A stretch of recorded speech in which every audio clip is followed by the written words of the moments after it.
Hi. So we're just waiting for the others to join us.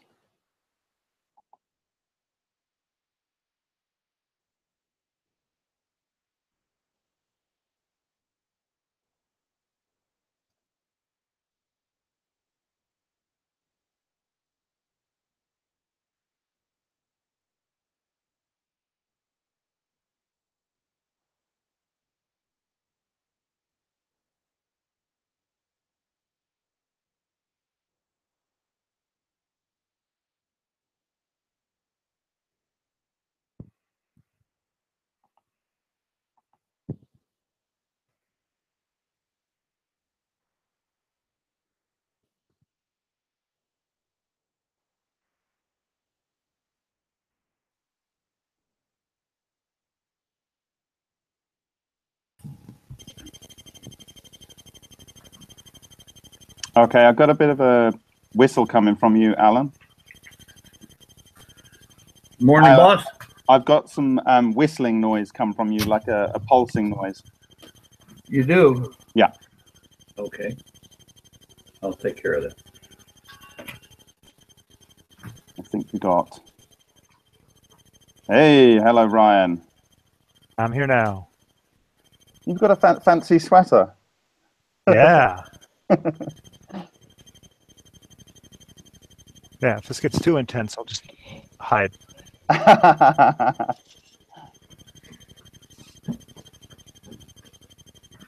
Okay, so we've got about 8 people in the room now. I'm going to see if I can get Suhas in and George Eagley. What's the YouTube link?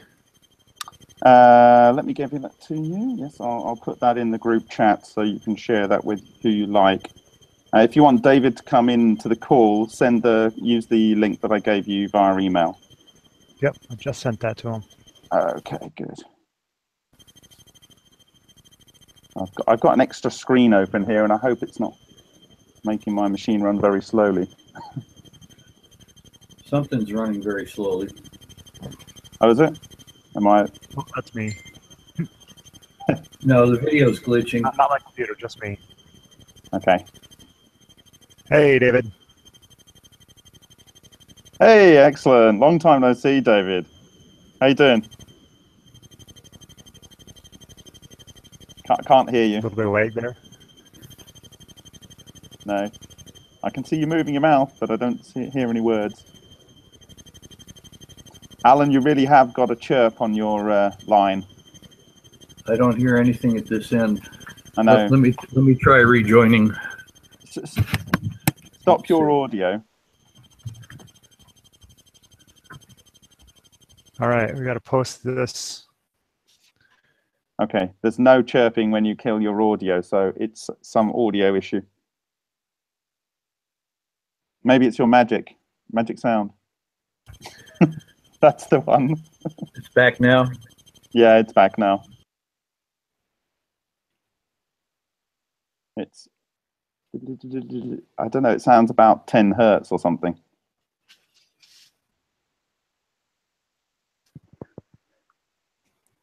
So I think Frank has shared the link on ECAT World. I'll just put it onto Facebook and stuff.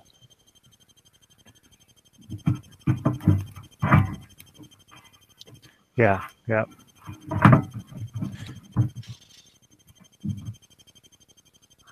Okay.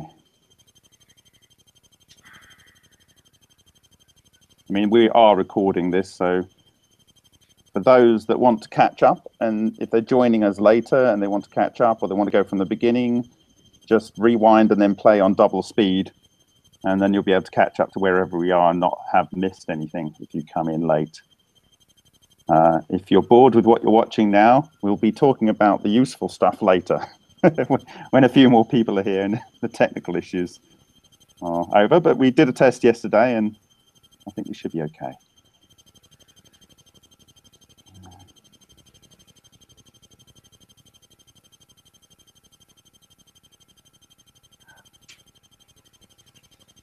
So whilst we're waiting for some information to be spread around, I want to share with you something that we've wanted to do for a very long time, and a person that's been following the project, who is a coder, who's not currently in full-time employment, has spent some significant amount of time building a live lab space where you can build up your experiments, what you want to do and everything, and share the data, and then you can click a button and it produces a PDF, which would be your paper, with all of your protocol and everything that you've done and links to everything. So I've been working with him for a couple of months, just helping commenting, and he's going to hope to do our next experiment using this. He's going to clone what we're doing in our next experiment. He's going to do that on this lab space. So let me see if I can actually show this to you using the Hangout here. I might just share a link. It is running very, very slowly. Okay. Ryan, can you share the link, the normal link on Facebook, please? Because I'm really pushing my little laptop here. Yeah.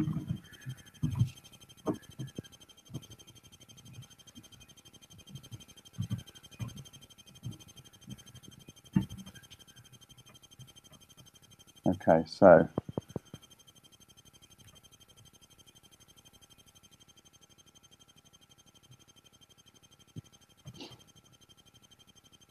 yeah, Alan, it's a very regular noise.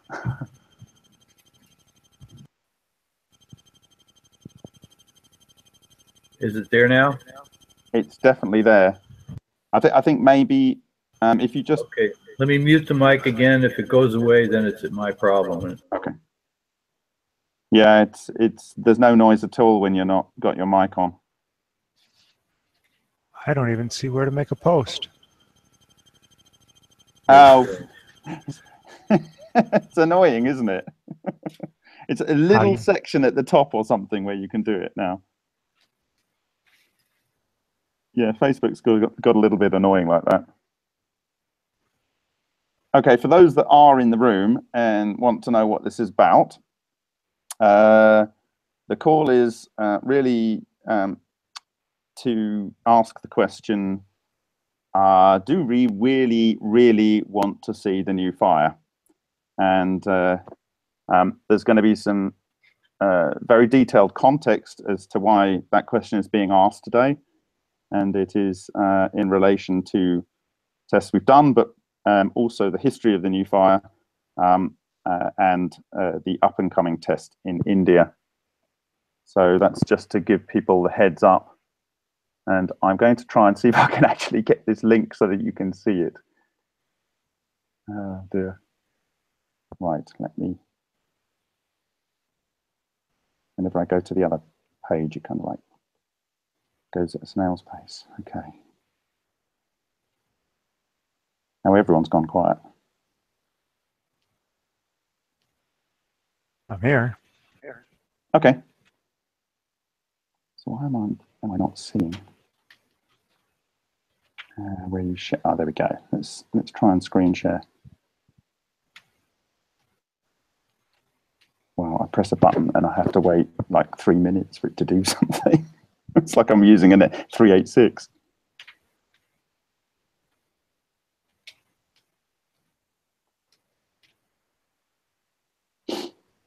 Okay, we're going to start in 3 minutes with the 19 viewers we have. I don't want to keep them waiting. Other people can come in. I know that for a lot of people, it's the working day in the US. Any different now? Nope. It's pretty consistent.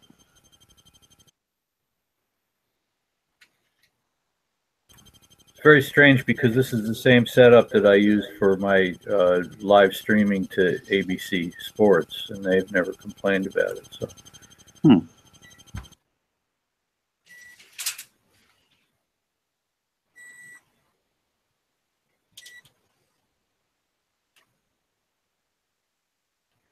And Bob had gone dark for a moment.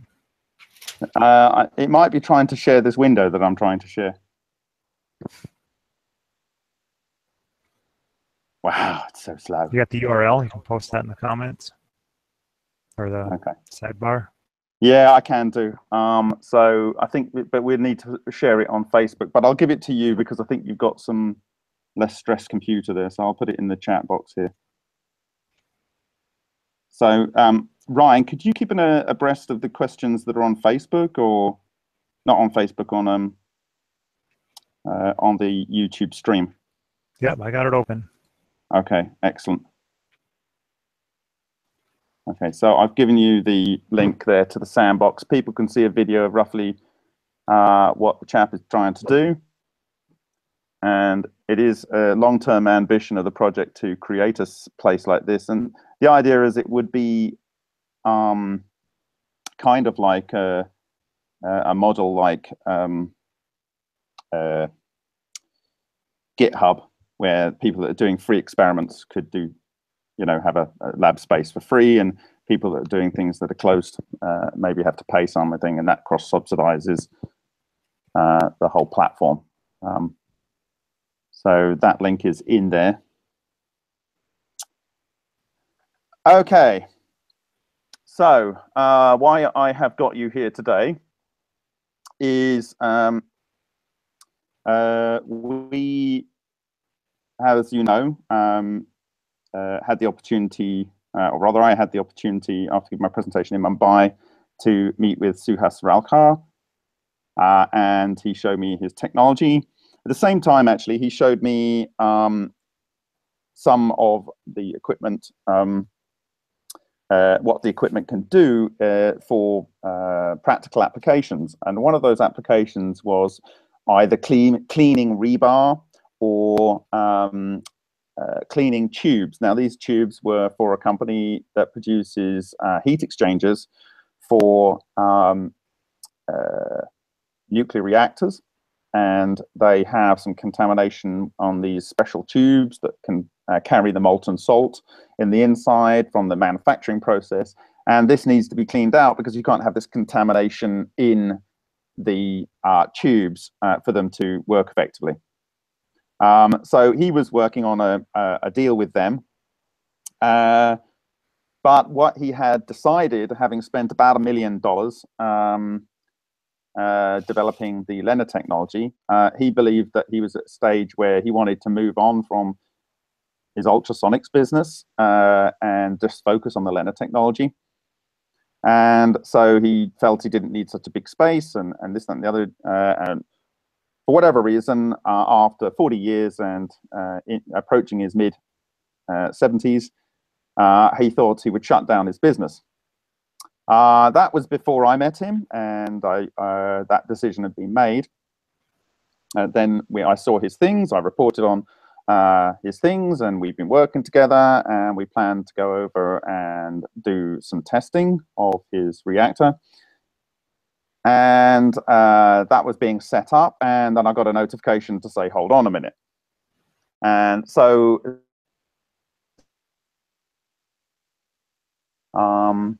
and don't panic, it's not so bad. We are going to be testing next week. That's part of the story. But so essentially, yeah,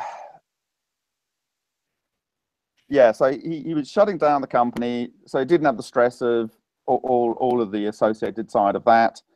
And we were getting ready to go over, and he said, don't come over. And to cut a long story short, he had paid down most of the loan that he had when he was doing the research, and he could service the loan. But what happened was the bank got notification that the company had shut. And they said, well, hold on a minute. If you shut the company, you're not producing anything to sell. So how are you going to service this loan? And said, we want to call in the debt. So that would put him in an extremely difficult position, because the debt that had been borrowed is much smaller than the original sum because he'd paid it down. But the manufacturing facility and all of its contents was hypothecated for the previously higher loan sum. So they had the title deed for that and claim on basically everything. Of course, the only thing that's useful to them is the property. And the story goes that the property is on the books of the bank for 2.4 crore. And it's about $160,000 per crore. And the loan was 1.5 crore. And there's some balance to pay on other outstanding liabilities. So I had approached a number of former donors and other interested persons to try and see if I could find some bridge finance in the intervening months. And obviously, you would understand that there's reticence, even if it is just to provide bridging finance so that the situation is resolved and that the equipment isn't lost and it doesn't end up with nothing. I mean, they can have the property, but you know, the other assets and so on. So that was not successful, and it came to crunch point last Friday. And on Friday, Suhas was having a meeting with his bank manager's bank manager, and they said, you know, no, we just want to move forward with the recovery. And so Suhas was put in a position. Now, we'd been discussing various options, and he said that essentially his prime directive is to not be declared a bankrupt at the end of a very successful manufacturing career, having developed loads of different technologies outside of the ones that we've been discussing and sharing. And so he didn't want to do that, and that's understandable. And having been, you know, very well-to-do previously in his life, that just wasn't going to be something that he was going to entertain. And he already had this customer who he had been in negotiation with to use some of his technology for processing these pipes, as I said earlier. And to cut a long story short, he was put into a corner where he had three options. The least desirable option was to spend the rest of his waking days fighting the bank and trying to see if he can put a stay of execution, and that's not going to really lead to a happy life. Two, trying to cut a deal, any deal, to solve the most pressing problem, which is the financial issue, so that he can move forward and do what he wants to do, which is work on the technology which he loves.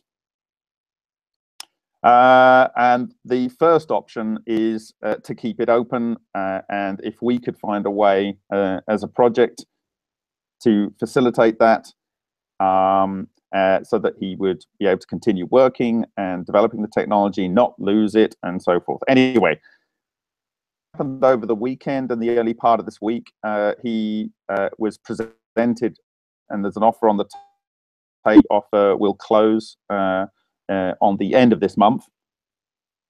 And essentially, he's proven that the technology does the job for cleaning these pipes. So as far as this industry component supplier is concerned, a long-term relationship with, it does. They essentially wanted the whole kit and caboodle. He'd never shut that. Sorry, we just had a question. So, Slaney, I'll come to that question when I finish the overall story, and then I'll come to that. He had this. He'd been in negotiation with his company, and in order to close the deal, he said, "Well, essentially, you know, have it, and you know, I will build you a production line to do this." Cleaning of these pipes and so forth, and to sweeten the deal, you can have the lot, type thing. So and of course anything else is a bonus for them, because they get something that does a very valuable job. Why is that an issue? Well, essentially the resin ultrasonic process that he's developed, it is what creates the fuel, and it creates the foil, which are the key components of the reactor.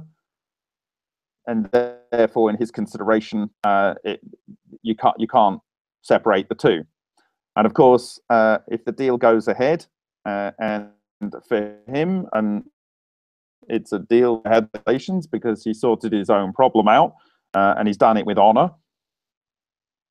The situation is that the technology is then locked up unless this nuclear industry is owned to Lena.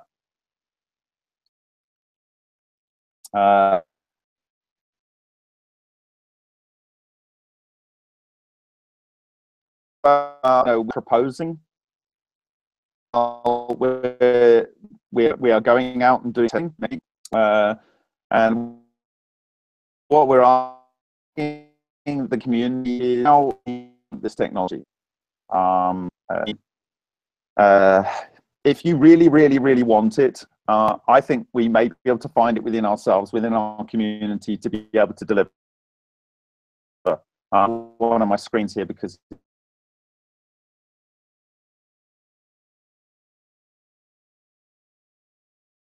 it's just very slowly as a result.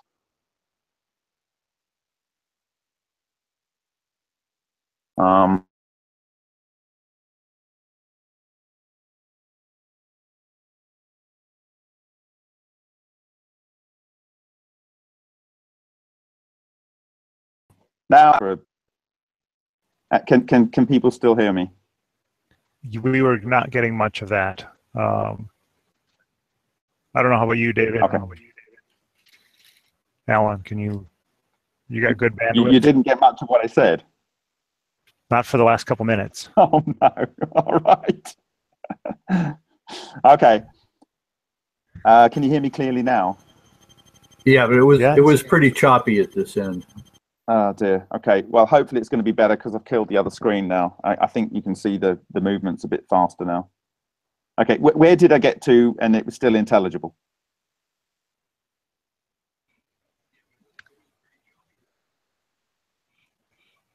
Did anyone hear that? Yeah, the last 2 minutes or so, the key part about the financing options. Okay, well, I didn't say actually much about the financing options. Did you hear the part about where he is? Did you hear about how he looked to solve the problem?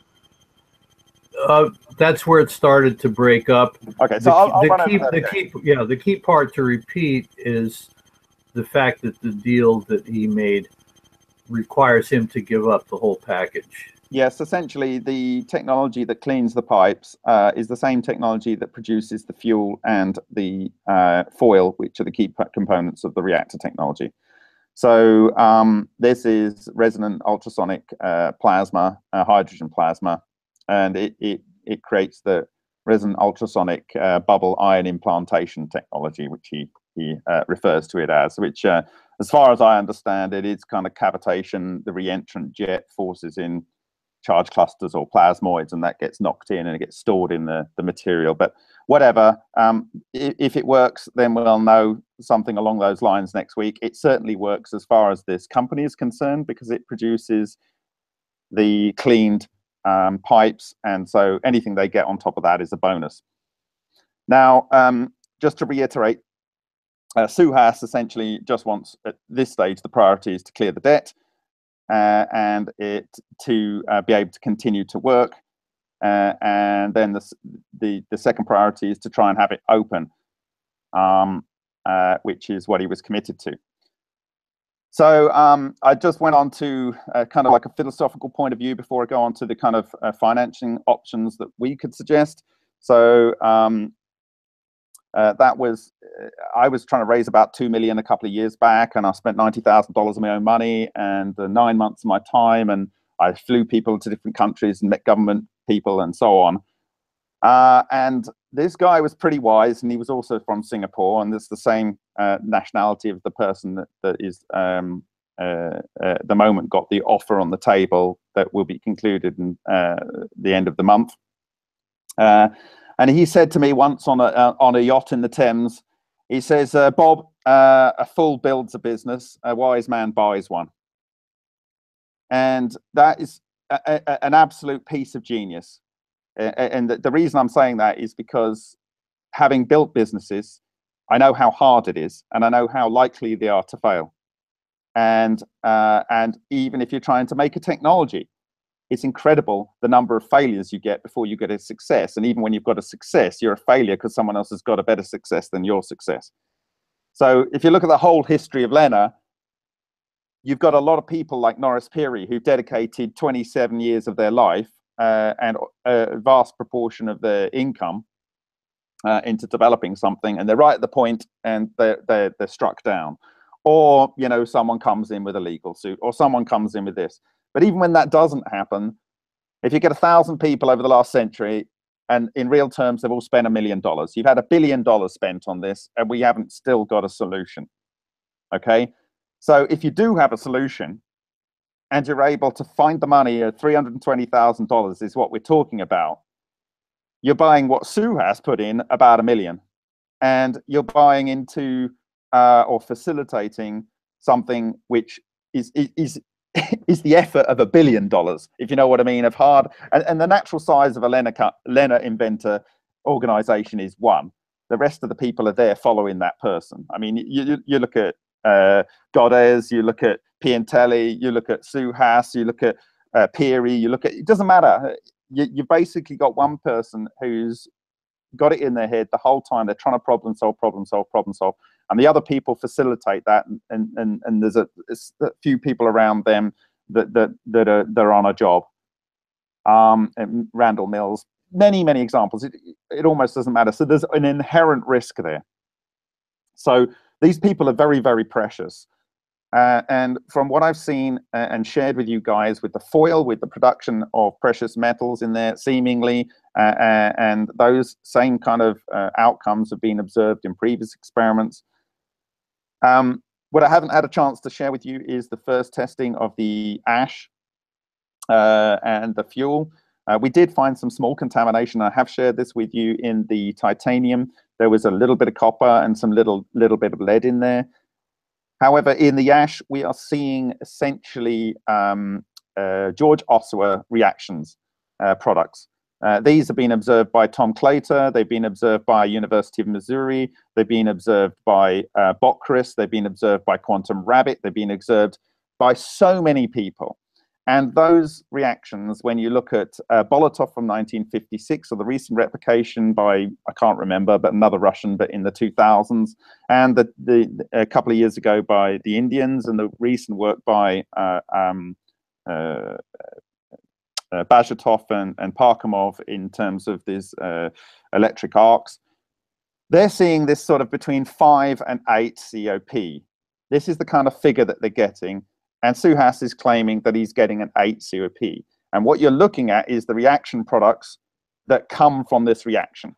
And predominantly, you know, there is some copper in there, but we don't see it in the fuel. And so if you're getting the copper and it appears to be at the anode, then you have a situation where you have something interesting going on in the fuel, something interesting going on in the foil, and apparently something going interesting on in the ash. And the ash had been run, I think, for about 40 hours, maybe 60 hours. So not a very long time, but measurable transmutations that weren't in the raw materials and that weren't in the fuel, processed fuel. I do have one proviso on that. We haven't measured the elemental constituents of the tungsten, thoriated tungsten rod, and we haven't measured the precise elemental constituents of the alumina reactor tubes. So that's my main provisos on that. But there's an easy path to copper. In the normal George Osler, you need a lot of 18 oxygen. But because he's adding titanium in there, you've got an easy path to copper. And I will address those later as I share the data from those experiments. So then where does that leave us? Well, essentially what we're looking for is a way to prevent the technology from being closed. As Suhas said in a conversation to us the other day, he says, well, you know, I could share everything with you because I wanted it to be open and because I own it all. And by implication, by the end of this month, that won't be the situation. So he's leaving this olive branch open, and essentially, do we care enough? Do we believe enough that we can make it happen? Is there enough of us or enough will? I mean, what you have here is a situation that is not a conspiracy. What it was is a man that has a business for 40 years and he's about to retire, but he really loves this Lena. He thinks he's got something and he wants to focus on that and take that forward outside of his normal business. He has a loan. The loan was spent on investment into the technology. He thought he could carry that forward and service it as and when he sold the technology or aspects of it. But the bank said no, and so he was pushed into a corner. And then a company that he had a long-term relationship with said, look, you know, if you throw in the kit and the caboodle, we'll fix your problem and you'll have some ongoing business cleaning these pipes. And that's all respectful and honorable. There's no conspiracy here, but you've got to ask yourself, our whole point is to test the technology to see if it's real. That's why we were set up. And if we go there next week and Dr. Eagly and myself will be first in the room, as it were, to test. If we are seeing something that looks like Suhas is claiming, or it's plausibly over a COP of say 2, then Ryan is queued up to come over with more high-end equipment. And because Ryan is as much a skeptic as I'm an optimist, and Dr. Eagly is an expert in this flow calorimetry, and has done a lot of it before, and he's independent of the MFMP, although we're looking forward to him maybe considering joining later down the line, and is a editor of New Energy Times. I think it's a perfect team. So we hope to have a basic answer by midweek next week, and then bring in the heavy gun, which is Ryan sitting there very peacefully. So he will bring in the ultra precision scale and the ultra precision flow meter and so forth, and the ability for us to broadcast live. And hopefully by then I'll have had the data. It normally takes about 3 days in India to get the data package set up, so that we'll be able to broadcast. But we should have a good idea with it to move forward. Now, we don't really have a lot of time, do we? So before we move on to our proposal, I guess you might call it, but so I'm going to answer some of the questions. Why didn't he try to sell the company rather than shut it down?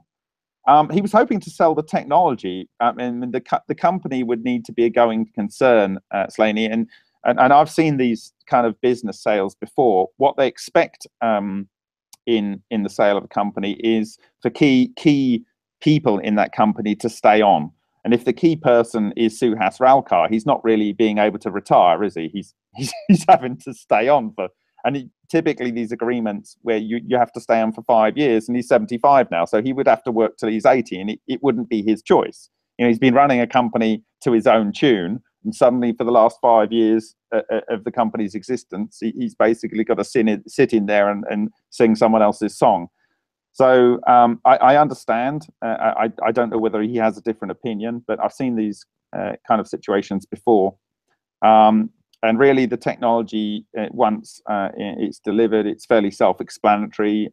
You get the drawings, you get the equipment, you show how the process works, and then it just works. So his view would be to be a consultant and sell the technology. And so the company had a lot of things you have to deal with, like company accounts and all that sort of stuff, and it just gets tiring. And I imagine for someone that's at that stage in his life, he just wants to focus on the fun bits. So I'm breaking up a bit, very choppy, missing most of your speaking now. Okay, is it better, everyone? Yeah, you need to just click on your picture so people can see your animated Oh, face. okay. Sorry. Sorry, I didn't. You should. Okay, thanks. Okay, so so what we've done essentially is to say, look, some people have supported us to come out and do these testings, and we're going to go and through with the testing. Obviously, we are, because Suhas was trying to fix this issue, and it wasn't you know, a 12th, you know, 11th hour with the bank. He wanted to try and fix it in his own way, and so delayed us, and that's his right. And given the flack that we received for going through with the test with Me 356, we decided to, you know, go when he's ready. Even though we know the reactor's been there and it's not changed since I saw it, so you know we're not going to have to wait for the reactor to be built. It is there, but you know, we thought, you know, let's go when he's ready. But for us, the time was running out as well. I couldn't do beyond the end of this month anyway, and as it happened, there is no beyond the end of this month, so we're going next week. So that's the situation there. And so we wanted to try and find a solution that would be fair to everyone. So first up, we need to find a solution to this. Essentially, he has an asset that's worth 2.4 crore. That's the claim. We would have to do some sort of vetting on the ground to ensure that that's the case. Clearly, the technology is willing to be bought by a particular person, so for their cleaning of their pipes. But what we would like to do is to utilize PayPal's 90-day refund policy. Now, Suhas obviously went across and did this because it's the deal that he knew he could get if he laid everything out, and he's worked with them before, and he knows that they have the resource to deliver. And so that's good. He has that one in the tank, as it were. And full respect to him. But I would like to see if we as a community can make this technology open, or rather ensure that it doesn't get closed. So there is a facility on PayPal where you can, if you receive a payment, you can pay it back within 180 days, but over 90 days, there's a chance of a chargeback on credit cards that are withdrawn from to, you know, make the transaction. So we've decided to stick it to 90 days. And essentially, if the money could be pledged or on the table, and we go and test it and it works, then we can then take a vote. So the idea is, if you go over there and it doesn't work, you get your money back. If we go over there and it does work, the people that have put up the bridging finance basically cast a vote on to whether to take it forward. And then we have to start employing lawyers and people who know how to sell buildings in Mumbai and aspects like that. But by that time, we'll know, you know, if there's a very good chance of a really good technology here. And then, so I think that's essentially it, really. So we've created a survey. It's just a 4-question survey. One's contact details. One, let's see if I can actually share this. And let me see if I can share this. So I'll go here, share screen, share that one, no, application window. Okay, here, share. Okay, let's see if this works. Is that working, guys? Brian? Yeah, we can see that. Okay, maybe if I squish it down, it'll be bigger on the page. Okay, so we've created this questionnaire. It's how much do you want open energy? Essentially, it's your contact details. Then we ask the question, how do you think you can best help make the new fire real, or help to make the new fire real? I'd like to purchase and test an Acc Octo, an 8-core research reactor designed to provide the hot water needs for a domestic house. I'd like to purchase and test an Acc Solo, a single-core research reactor supplied with a spare core. I'd like to be one of the first in the world to take delivery of a working domestic new-fire water heater. I'd like to provide bridge financing to ensure the Acc technology is not locked up on the understanding the money is returned. So the first 3 buttons there, there's no demand for any support other than saying that I am interested in doing this. Now, the reality is that even if this works, it will have to go through a lot of testing and research. That's just the reality. I think we all know that now. And this is on the assumption that it works. So we would be looking for, 5 or 10 reputable institutions to tick on the first box. That could really do a very sensible job of testing, a practical version of this technology, the Acc Octo. And for smaller researchers and so on, again, just research, you'd have to show that you were, capable and responsible to get access to the Acc Solo. And of course, from our point of view, everything's going to be open. So, you get it, go with it. When it comes to the working ones later down the line, maybe one of the research institutions would be better supplying that to you. They could maybe make it at a better cost. I don't know. Maybe they got a partner that could make it at a better cost, and we would just pass on the contact details. Or maybe Suhas would be able to build a facility, or some other person that's interested out there, and we could work with them. And then the last one there is the big ask of this call is, does someone have $1,000 that they can tie up for 3 months, or maybe until the end of next week?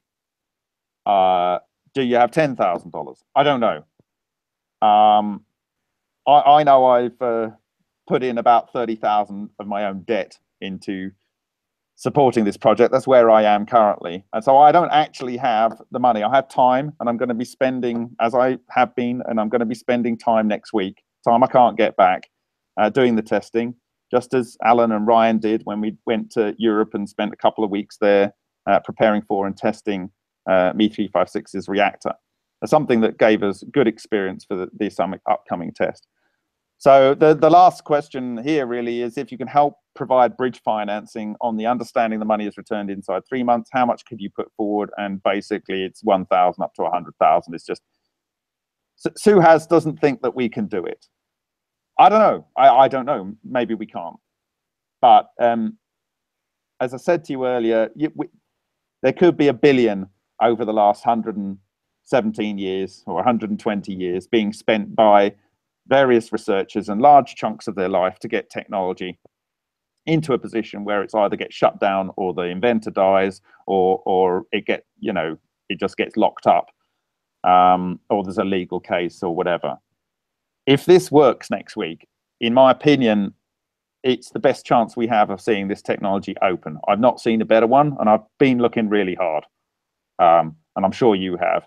And if someone's got a better option, I'd like to know. I don't think there is one right now. So, and then there's anything at the bottom there. Please be nice when you want to say extra things there.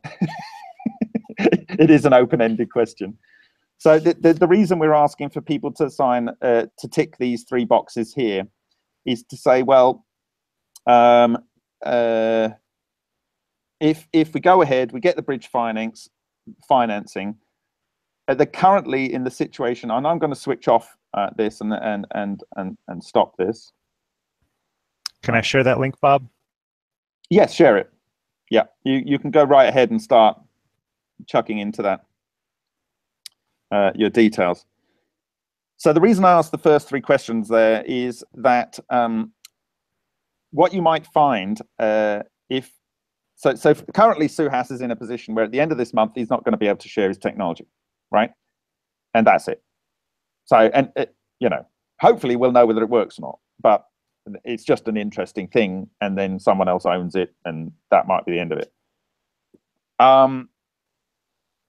So the other thing is that Suhas, then he won't have an interest in the technology that he spent $1 million for, and he's selling for 320,000. So he won't have an interest in it. Now, we've assured Suhas, and it is our intention, that 1, it will be open. 2, he will continue to work on it. And 3, he will have an interest in it.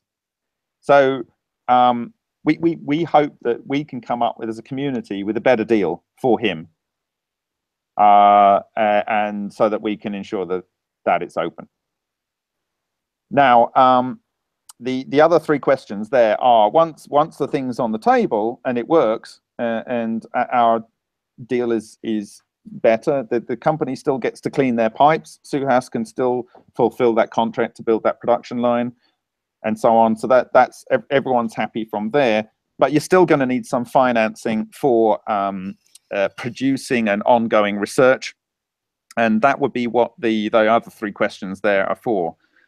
So that we can go to the bank and say, or go to someone that might want to support it for whatever reason, and say, look, there's 100 people that's interested in heating their house with this, you know, and they're willing to pay something along the lines of a domestic water heater, you know, or something, right?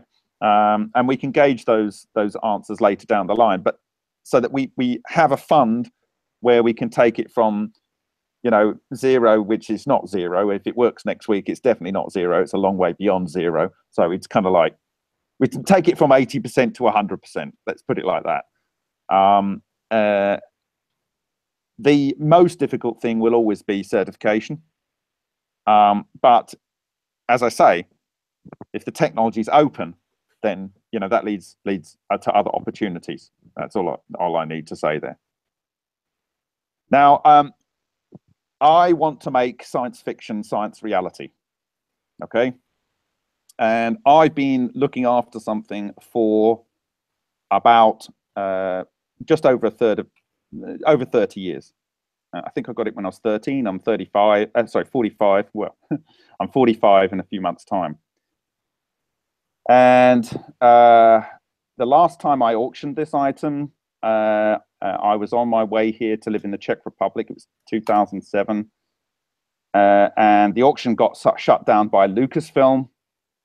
And at that point, someone was offering me, and when he asked me to call, and I stopped in a lay-by in the Bavaria, in the German mountains, in my my Bedford van, and he offered me $100,000. This is the last offer I got, and Lucasfilm, for the second time, because I tried to auction it about 10 years previous to that, and it was shut down then. That was just when eBay was nearly starting up. Anyway, I'm going to show you it, and I don't know whether anyone's interested, but anything over 30,000, I will put forward to this fund. So I would like to get 100,000 for it. If I don't, then I don't. I want to see the money coming back, because that's the terms in which we're saying that's what it's going to happen. I'm going to show you what this item is, and I'll be back in a sec.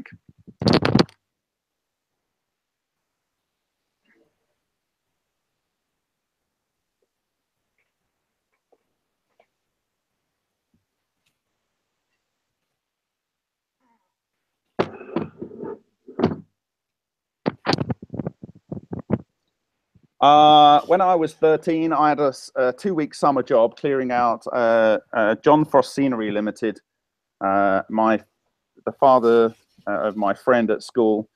And I walked into this building, and I'm looking, I'm saying, oh my God, is that what I think it is?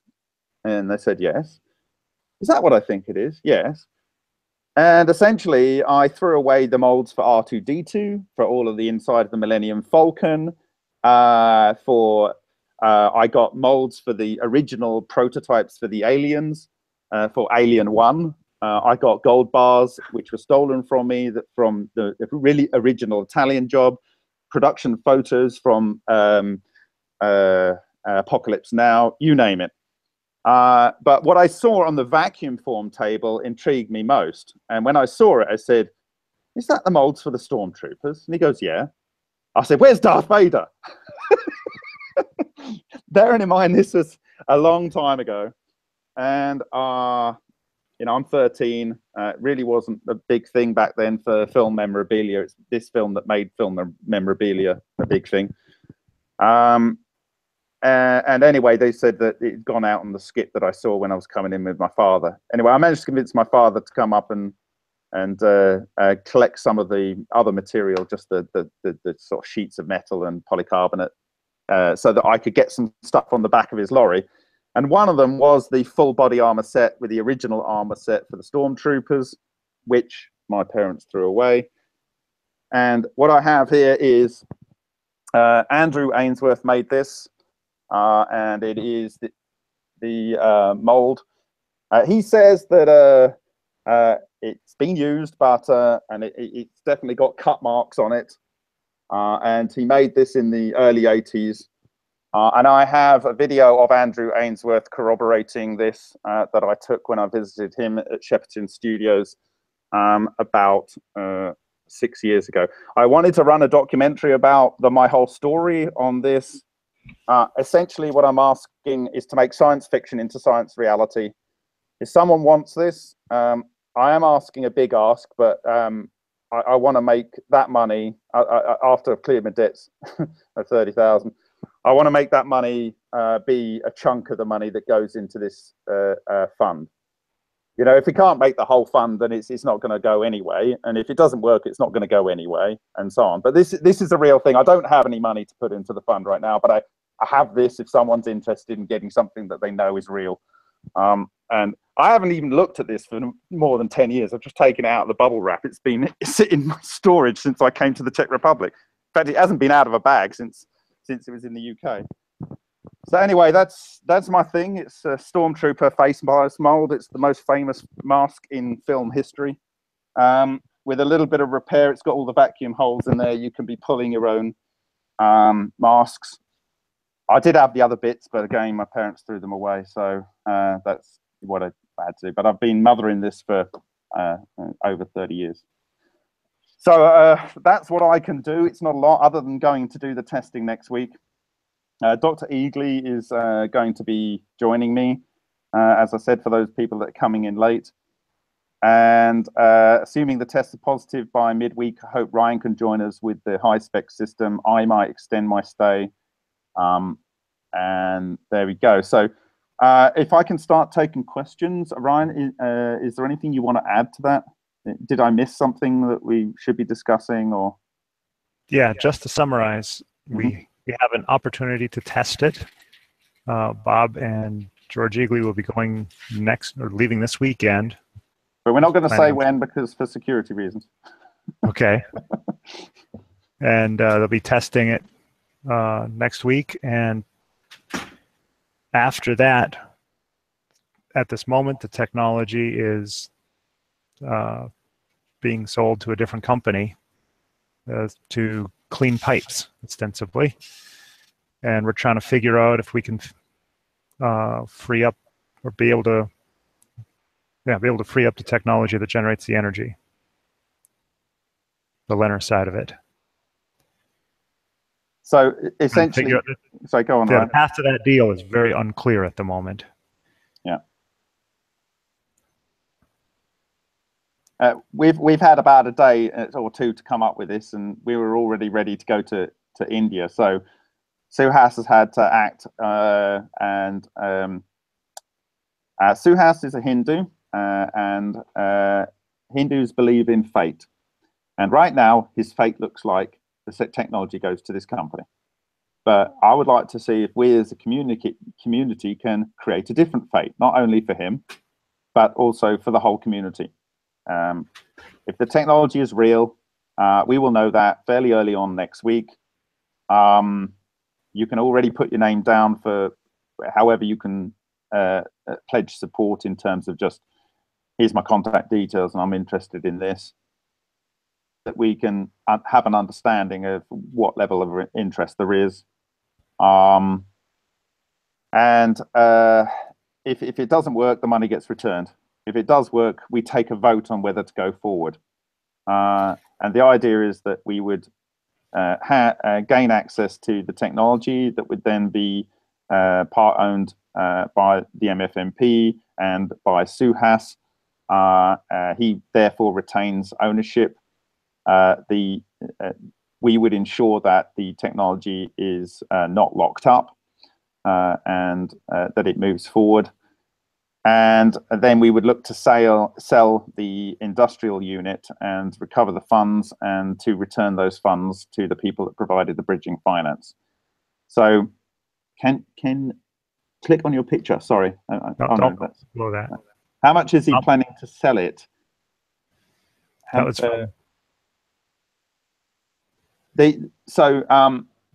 Suhas, I guess the negotiation went like this. I've got these liabilities to staff. I've got this liability to the bank. That's how much I need. And it's essentially a figure of around about 2 crore. And then that gets in the technology. And then he's got a contract to build the cleaning pipe system and actually see that all works and everything on a more consultancy basis. So there's no reason why that can't go ahead. And there's no reason why they couldn't have a license to use the technology, and we've discussed that with him today.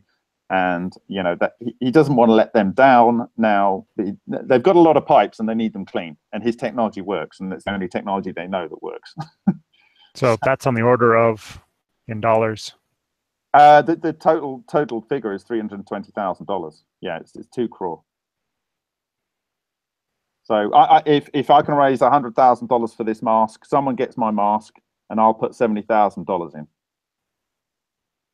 I do want it back, but but if I don't get it back, then I'm pretty stupid because I'm there. Anyway. Right. And in an ideal world, we would have tested this and then had plenty of time to do fundraising and planning about how to move it forward and keep the technology open, so we have a nice global foundation of knowledge for 1,000 companies to start. Yeah. That's still the vision, but we just don't have the luxury of the time and the planning. So sometimes in life you have a choice to either accept something's just going to happen the way it looks like it's going to happen, or you try and will, through force of sheer doing it, try and make something different in the outcome. And I've been in a number of deals in my life where they told me flat out it's not going to happen, and then 2 weeks later it's happening. And so people are interested in better deals, and I think for humanity, Suhas wants this to be open for humanity, but right now he's putting out a fire, and it's a big one. And from his perspective, he's done a fantastic job to turn around the situation of hopelessness on Friday, and 4 days later he's got a deal on the table. But can we make a deal that is better for him, better for humanity? And that's the big ask today. Do we really want the new fire?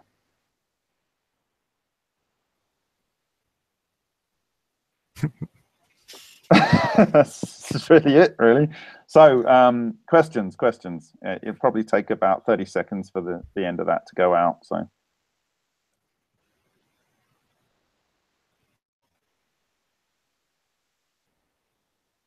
dang it, it's showing me again. Yeah, okay. Well, I'll show Alan for a change. Alan? Yeah, there you go. Do you want to turn your mic on, and if you've got anything you want to add into there?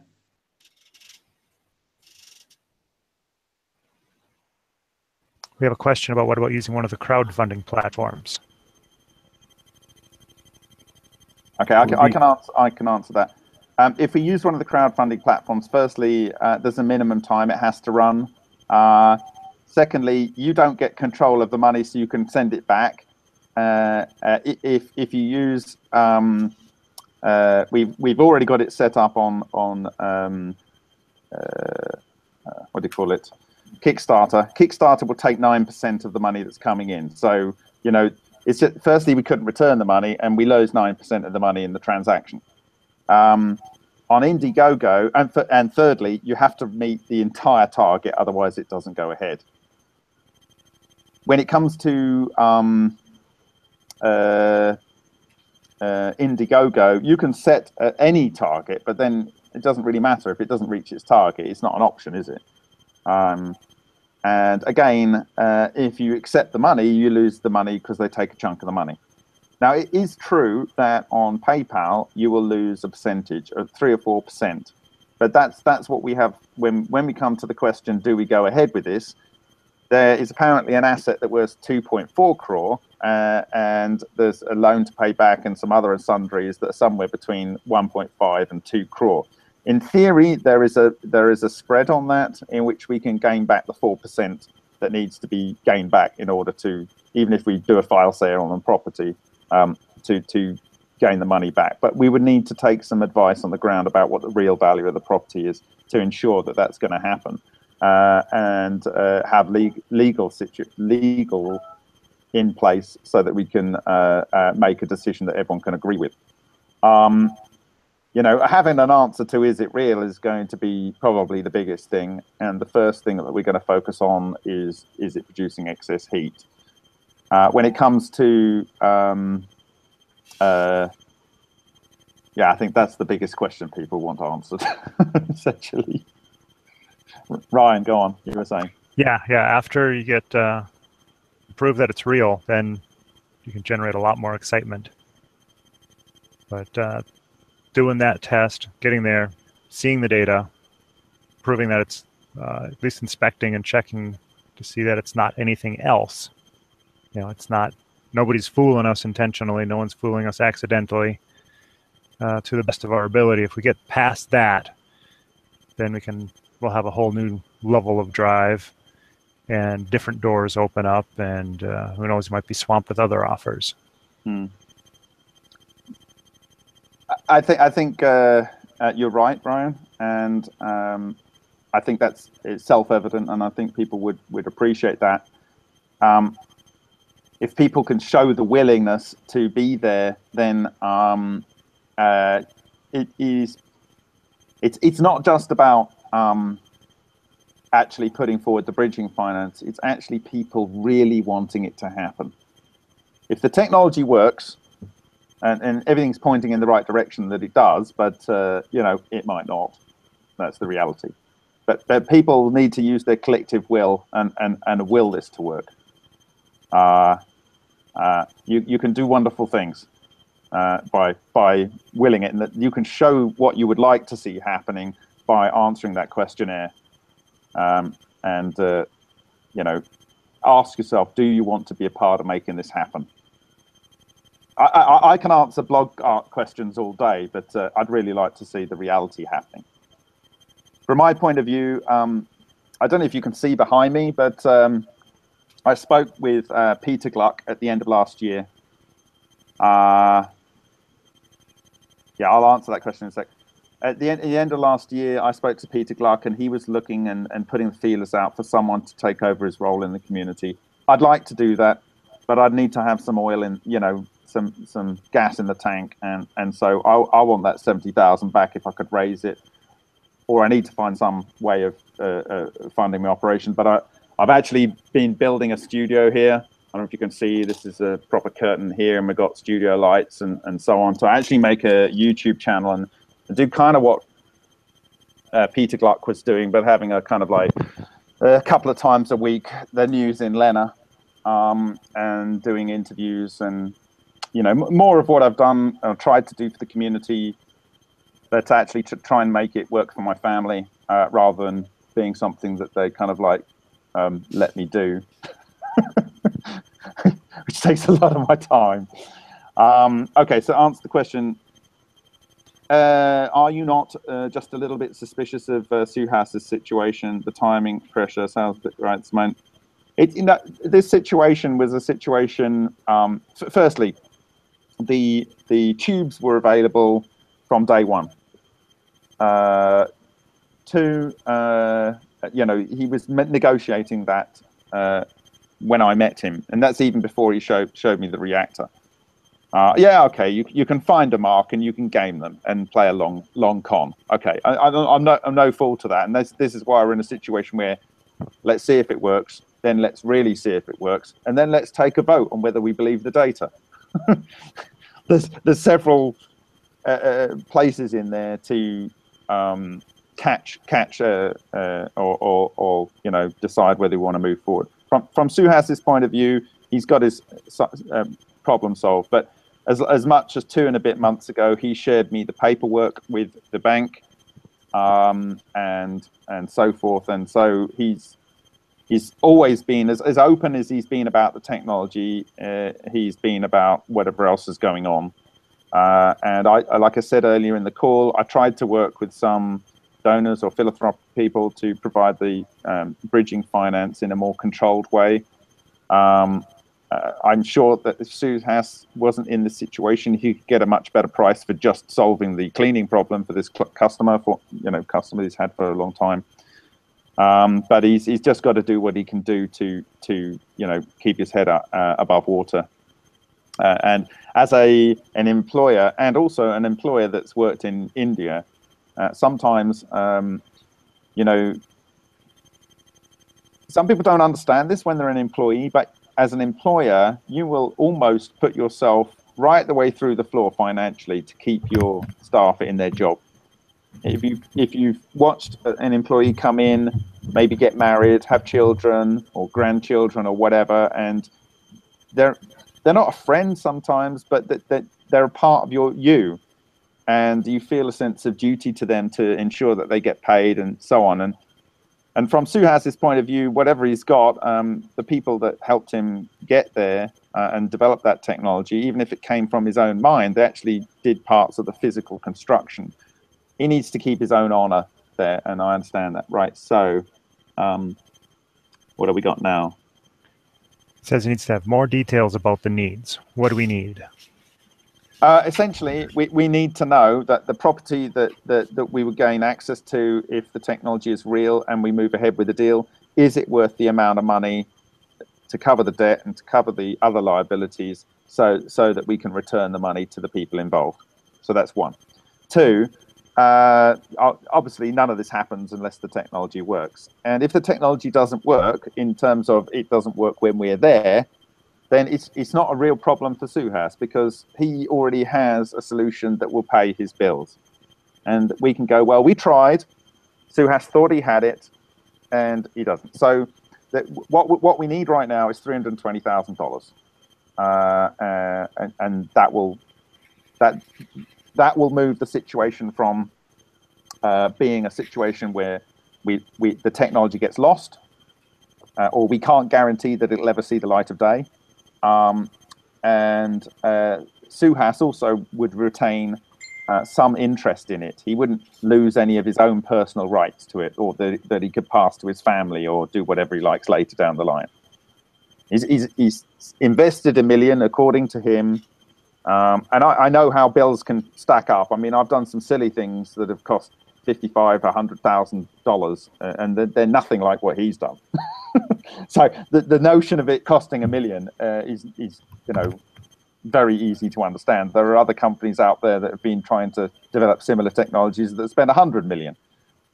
So it's very easy for people to spend that kind of money on technology. And I don't think it's that cheap in Mumbai. It's the second largest city on earth, and you're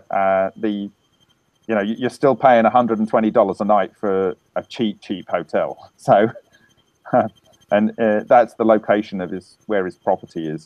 There's nowhere cheap to stay around there, which is one of the reasons why we're going for such a short period of time initially. So we got someone asking what date the funds are needed by. If it doesn't work with when Bob and Eagly are there, do you still push forward with funding? If it doesn't work, then we've got to make a judgment on whether it's worth pursuing. I mean, I saw it claiming to be working when I was there. I've shared the videos where you can see the output from the Aura reactor, where we had already defined that its power was at least 550 watts. And probably close to 550 watts. It had already been calibrated and so on. And you can see that the steam output is incredibly slow, pedestrian, and it's got a heavy water content. Now, if you compare in that same STEAMIT blog post, You're talking about the ME356 reactor, just to be clear. yeah, the Aura reactor. Sorry, Yeah. yes. Did I not? What did I say? Some people may not know it as Aura. They might be confused with the okay, name. so the ME356 reactor, yeah. So in that same blog post or a subsequent blog post on STEAMIT, we shared that the same 6mm diameter output from the Echo reactor, and it's coming out there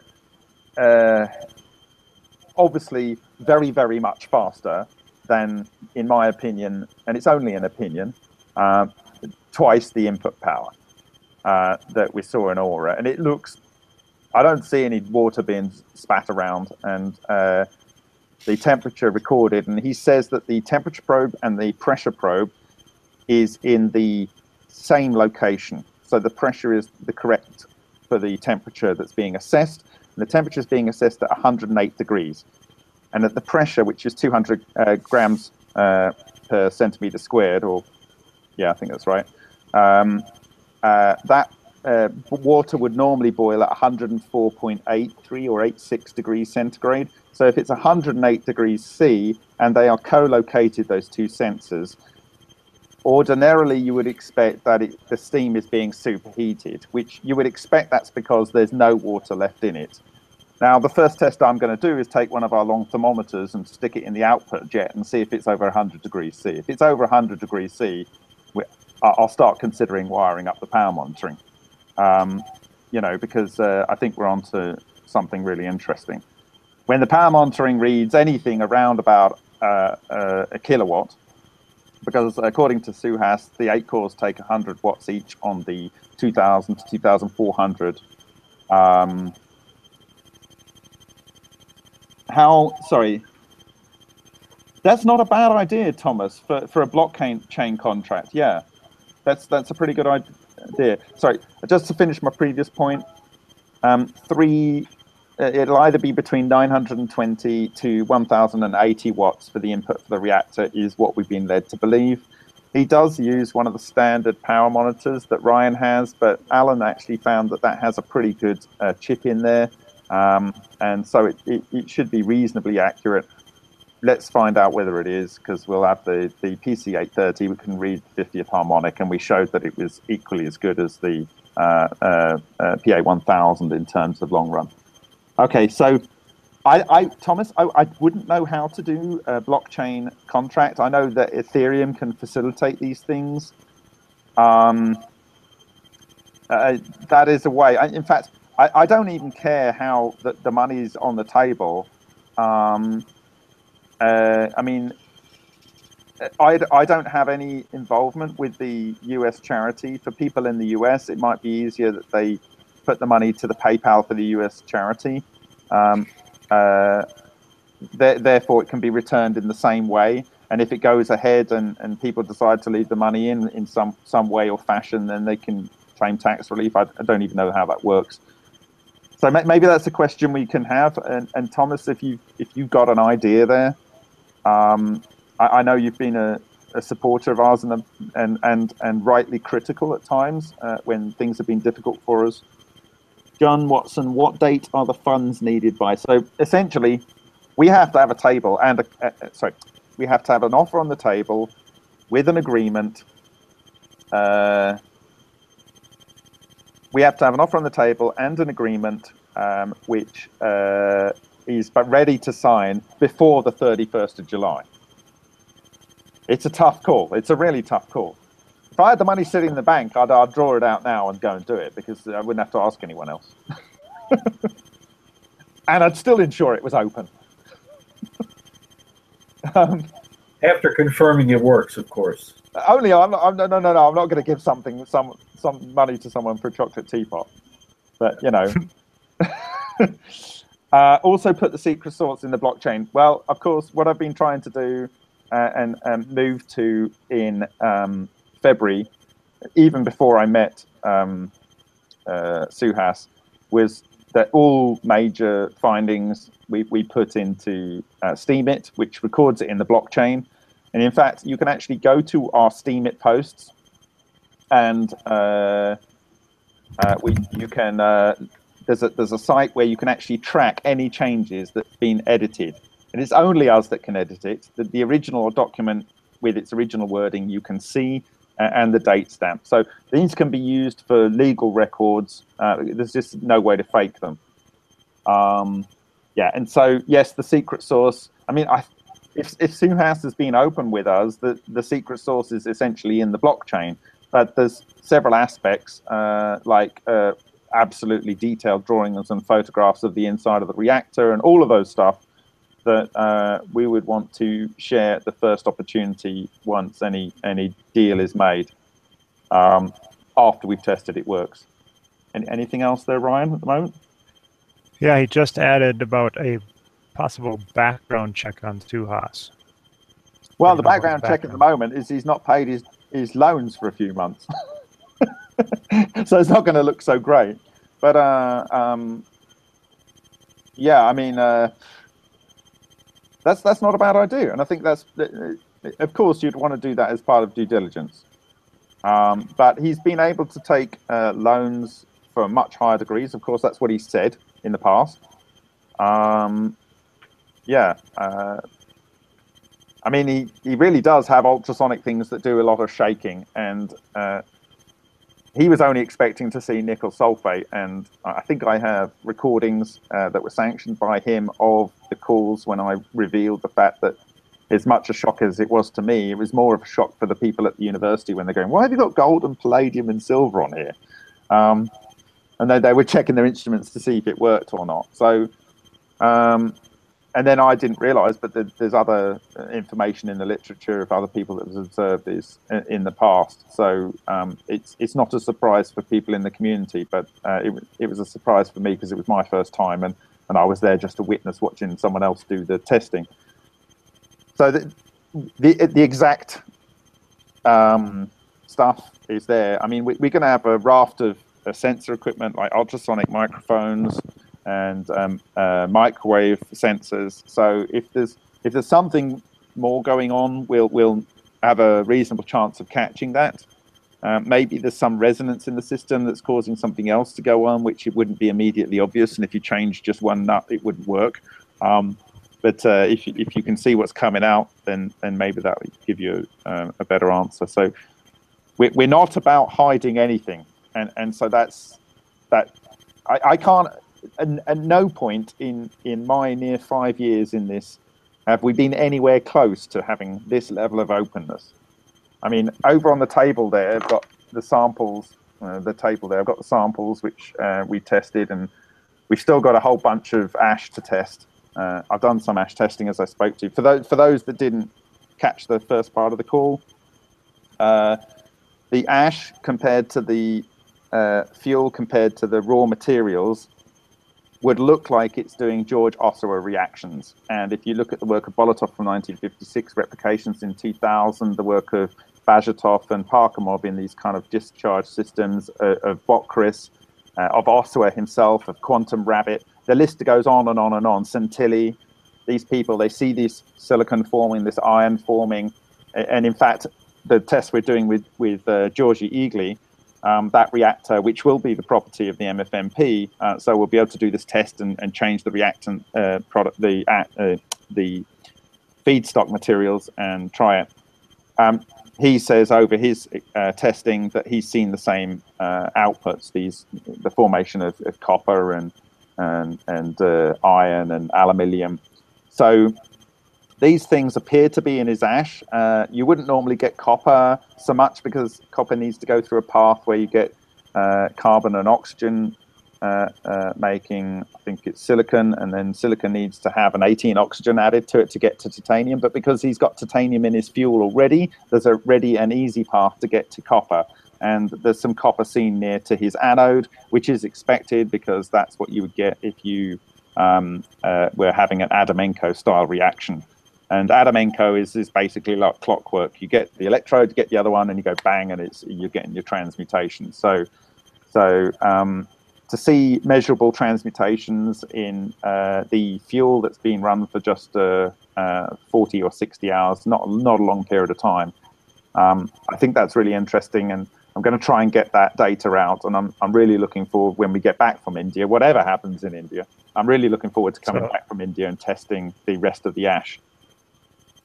Yeah, we have a comment. Speaking of that, where are those photographic plates? Are they developed already? I posted an article on them today. So we developed all 4 Suhas plates and 1 of Me 356. Nothing on the 356 plate. That was the top side of the 3rd test we did. So there was nothing getting out of the reactor, but then it had a lot to get through, to be fair, if there was anything going on, but there seems to be no excess heat, so it's pretty expected. Now, since the LENA should not produce, much radioactive products that are in the ash or in the fuel, it should rather remediate. I didn't really expect to see anything, but there were 2 traces, 2 artifacts or 2 features on 2 separate plates. So it can't have been anything to do with Me 356 because there's 2 of them. And it still had to go through 2 layers of poly bag and about 1 mil of plastic. But we're seeing these features. I've shared them.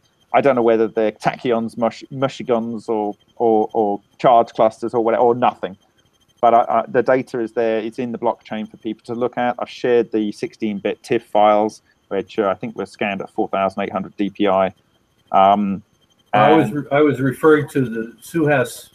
And I'm referring to it. I'm referring to it. Oh, so those the ones you showed earlier today. Yeah. Okay. So I don't know what they are. So people can have a judgment on them. But the guy, the photographer Franz, Mr. Franz, he said I've never seen anything like that on my photographic plates. So that's what he said. I'd like to take some of Suhas's ash and put it directly on, or fuel and put it directly on the photographic plate, so it's basically in contact with it. But or get something incredibly thin and do another test later down the line. But at the moment, I've got 4 plates loaded up to take to India to sit around the reactor when we're running those tests there, or rather 1 by the reactor and one by the fuel processor, because maybe there might be stuff coming out of the fuel processor when it's running. So that's interesting. I don't think it's going to convince anyone, but I think the various ash data that we're getting, I think that's more interesting. Ryan, do you have anything? Let's see. The Thomas on the live chat was saying that the high pressure and the timeline has a bit of a okay. So no, someone's disreputable feel to it. Okay, is there any upside for investors? So firstly, those people that have supported these tests, if something does come of it, and there is some product or some testable experimental reactors that are possible to be made, then those people that supported us going to do these tests and the whole testing with Eagly and Me 356, they would get first bite at the chance to get in, based on their the donation time and the amount that they donated, as one would probably expect. In terms of those that support this putative bridge financing, firstly, you get your money back. Secondly, you get the notion that you lit the fire together.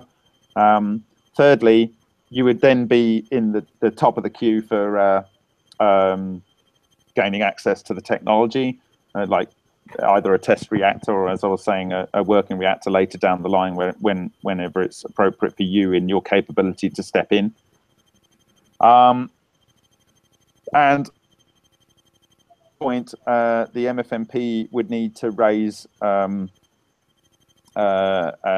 financing for ongoing research to support other research groups that would want to take this technology forward in the common good, or Eagly working with Suhas, and I would hope that Eagly and Suhas, because they've got related technologies, could really come up with something awesome with Bob Higgins and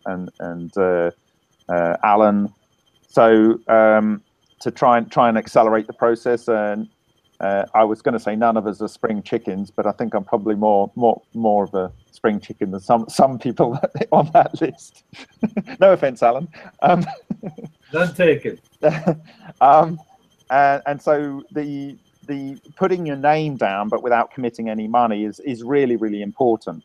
And then when it comes to looking for the finance, the project that I discovered a year ago, the way it's structured, the community interest company has to put the majority of any profit we'd ever get, which it hasn't got, but if it ever got a profit, it would have to put the majority back into research. So we would have to support people that are doing research, you know, and when I'm long gone, then, you know, maybe there's other crazy people out there that want to have their project supported, and hopefully it would be in a position to take that forward. So it has normal taxation under UK law, which is a corporation tax. It's 20% or so, something like that, and then 45% has to go into future research, and then there is up to 35% that could come back for people at the point where you know, where they're actually supporting research or whatever. That's an option on the table, and so it might come to the point that, you know, those people that help do this bridge finance would maybe get first option on you know, a share call or something to take the project to a point where it's able to do a lot more research than it is currently doing. I mean, I have to make a decision to whether to do this full time or to find another full-time job. Otherwise, it's not going to be very much fun for my family moving forward. Okay, we're getting a stream of questions about have we had a chance to do due diligence? Let's see what else. So yeah, where does the money go? Who handles the control of the release of the funds? So it would be an agreement between, firstly, the first thing is it would need to be something that the people that pledged the support would have to agree. So that would only come after data is generated. Then you have to agree that the data is acceptable. Now, what Ryan and I have decided or discussed, and Alan, is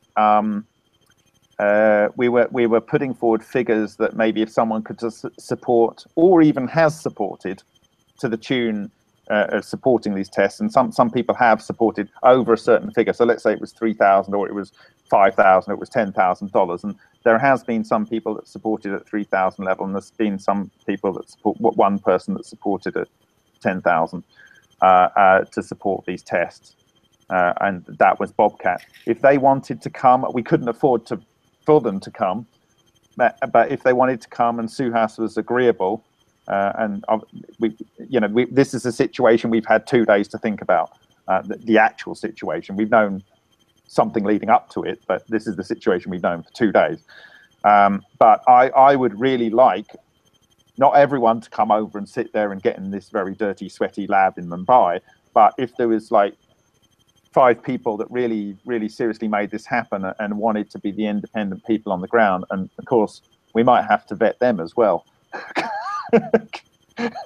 Yeah, they might be harder to vet than Suhas.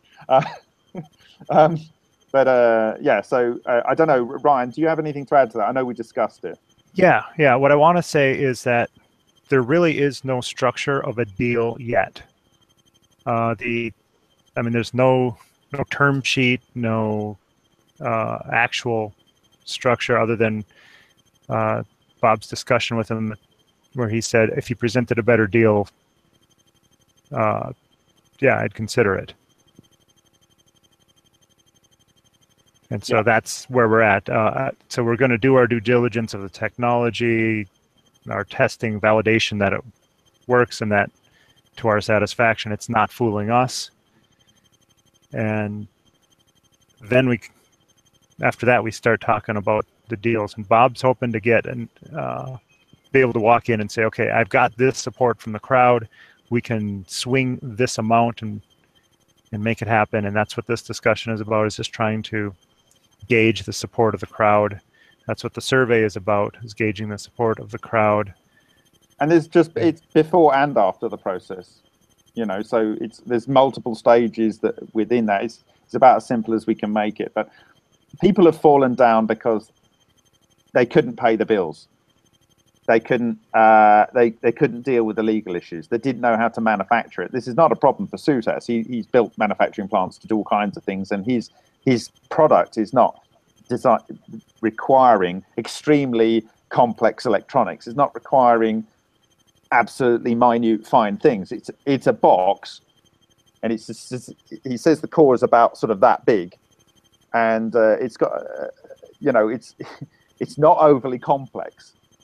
But if it does what it does, then it can be manufactured almost anywhere. I mean, it's much less complicated than a car, and probably quite a bit less complicated than a normal boiler that you have in your house. Okay, we got a question about, is there other alternatives? And I'm not sure exactly what he means. Well, by to that, other than achieve the project's goal, the original project's goal was to find some tests that prove that the new fire was real. So, you know, Eagly yesterday was in a TV interview, but he sent me some images which I shared with you. But apparently, it's very near completion, the reactor. So we might have it even earlier than we thought. But the idea is that we test the Nova reactor in the university up here, and we basically plug it in, and we say, like, you just got to, here's the carbon. They put it onto the SEM. Okay, it's carbon. Right, now they put it into the tune reactor, the quartz silicon, sorry, the quartz resonator, put it into the reactor, do its time in the reactor, take out a sample, put it on the SEM, and the whole thing's under a spherical camera and it's live broadcast. If that shows, and then we repeat it with a new resonator or the same resonator, or a new resonator and some more carbon, or they bring their own carbon or whatever. If we repeat it a couple of times, you might even get 1 or 2 in an hour on a live broadcast, and it's not going to be showing excess heat because it's not designed to do that. It never was. But Eagly's patents, which are now open because he didn't pay for the upkeep of them because he couldn't afford to. There we go again. He's using the Oslo mesh. It's kind of what's going on in Suhas's reactor, except Suhas has got like pumped up fuel, it would seem, and so it would fulfill the primary objective of the MFMP to prove LENR, but it's a far removed from being a product. Now the thing about Suhas's reactor, according to his claims, is the water comes around a heat exchanger on the outside, then goes to the center, and the cores are held off from the center in a hydrogen atmosphere. It's simple to construct because you only have one seal with just you've got more seals with the electrodes going through, but it only needs like one pass through because they're all common. They're all got the common cathode and then the anode or whatever, one of the others attached to the frame. So you've only got like one power in and somewhere to put the vacuum in. So he just vacuums it out. The hydrogen comes from the titanium hydride, and the hydrogen becomes fairly low pressure in this previously vacuumed area, and the hydrogen provides the heat exchange medium. So you've got the cold water coming on the outside, it's counter flow. It heats up using the bit that's furthest away from the reactors, so it gets that warmth, and then the reactor end of each of the 8 cores is closest to the big half-inch pipe that goes through the middle, fairly close to the reactors. So by changing the input flow rate, he can have hot water or he can have steam, and maybe with changing the nozzle on the outside, he's changing the pressure such that it's forcing the reactants the cooling stuff to be in there longer, so it's moving towards superheat speed. Yeah, so we got another question about the alternative, but it's something like, can he, after he sells his business, would he eventually be able to work with us without having to? He says by basically no. If he's sold the technology to this third party, sold this technology to the third party, his only option is to work with them, and that's only if he wants to, and bearing in mind he doesn't then own any of the rights to it, and so he's only making them richer unless he's getting a decent paycheck from it, which he might do. And then the third party is that they can decide to release it or not. But the whole thing's moot if it doesn't produce any excess. And the producing gold, silver, and palladium is quite nice. That's the technology. Producing niobium might be interesting. Does the potential buyer in Mumbai know he may be sitting on a fortune if he buys Suhas's company and reactor? My understanding is that they probably don't really understand that technology. Well, it doesn't matter whether they do or they don't. It's a punt, isn't it? That they get something that means that they can sell the reactor components they already have that they need to clean, and this is the solution that works. So that they have to buy this solution. It's just that they've got a bonus into it. And of course, but they don't understand the linear heat generation aspect of it. Suhas has been as open with other people that he's tried to sell stuff to as he has with us, and that's just his nature. Okay. He's a wonderful, kind, gentle man, and he just says what he says. He doesn't feel there's any point in. That's how he's always done business. This is what I can do.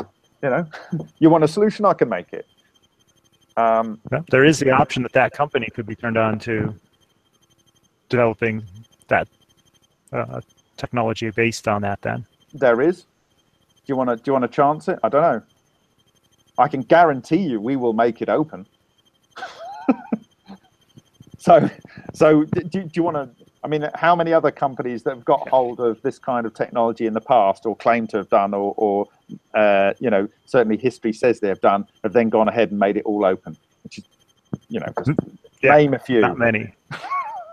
Right. So we got a question: could you offer a company a monthly fee to carry out research on the reactor? That would basically be negotiating a license. But we don't even know if there's a intellectual property protecting it, actually. No, there's not. But there is a person who you could probably spend a lifetime trying to emulate his expertise to get the nuance that actually is critical. But that when you work with him, you find out in 3 or 4 months. Yeah, but if you don't have him there, you could spend a lifetime getting it wrong. I wouldn't put any money into developing the technology without his help.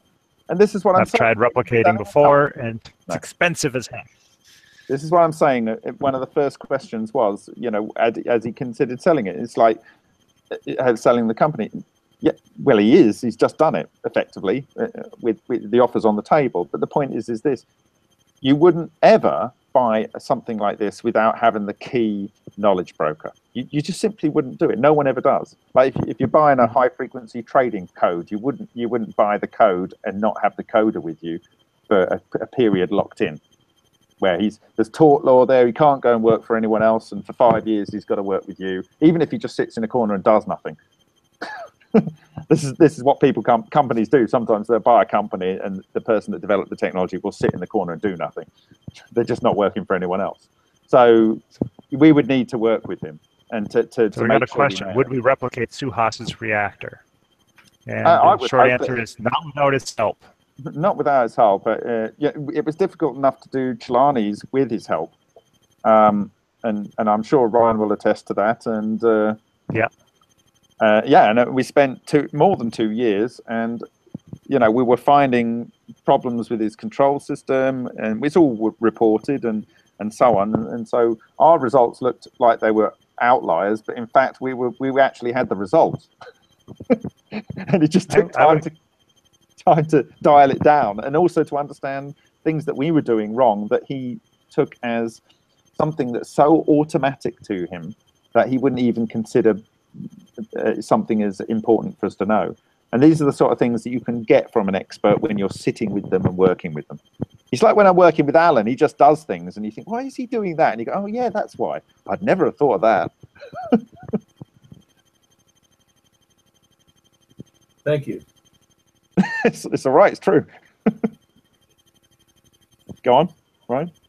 Okay, so there's a question about there must be a good reason for a third party to buy it, but one thing is to clarify is that the party buying the technology is, we're told, is buying it to clean pipes. They're a service company, or they're, I don't know, they've got pipes with contamination on the inside. Yeah, so the pipes come off the manufacturing line with contamination inside. That it's not, so it's for a molten salt reactor, a nuclear reactor, and these are the pipes that the molten salt flows through to exchange the heat with the water that goes to steam and then goes into a steam turbine. So their business is very expensive heat exchangers for the nuclear industry, the traditional nuclear industry. So you've got to ask yourself, there's nuclear in the name there, if you agree that low energy nuclear reactions is actually nuclear. So, you know, they might be interested from that point as a pump, but are they going to shoot themselves in the foot? Or are they going to spend 20 years providing a competition to their current market? I don't know. Maybe that's what they want to do. And there's a comment, Suhas could make it open now, regardless of any future testing. Well, essentially, that's what he's been doing. But in the call we had with him the other day, it was, you know, I've been able to be open because I controlled everything. The implication being is when he doesn't control anything, he's not going to be able to be open. And this is the thing, is you haven't got a house until you got the roof on. And we know a lot about his technology, but you know, it just does. A house doesn't work without a roof. And so if there's things that are missing, then, you know, it's not out there. So the window is closing very, very fast. And it's got to, how much do you want this?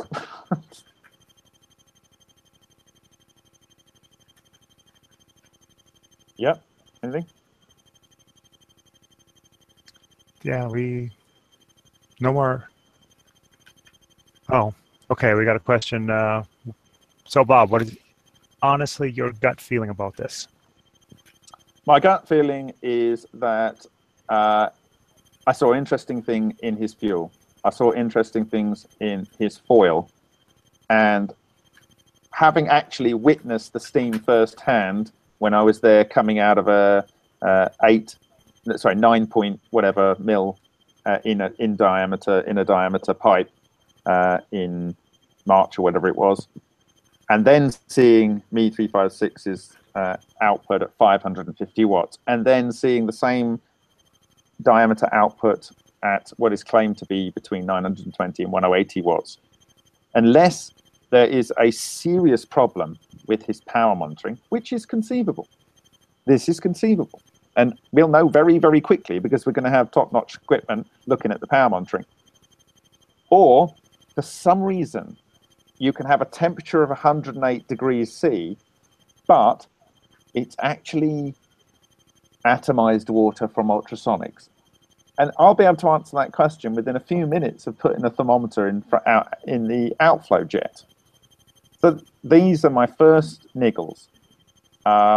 When they're settled, I'd want to look inside the reactor, which is in a fairly large box because it's well insulated. But, you know, has it got a bank of batteries in there with a really, really, really good, you know, heater? And it's just a charged storage device, you know. I don't know. These questions are something that you can answer very, very quickly when you're on the ground. And you just run through the list. And you know, once we've done the basic tests and we're into the more detailed tests, it'll be a case of you, the crowd, are watching us, and we're showing you the video, and you're saying, right, well, how does this little lump of metal with this much power going in produce this much steam?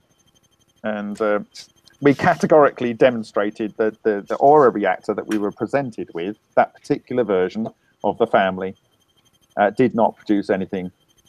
So we know what we're using to test it with. Says what it's doing.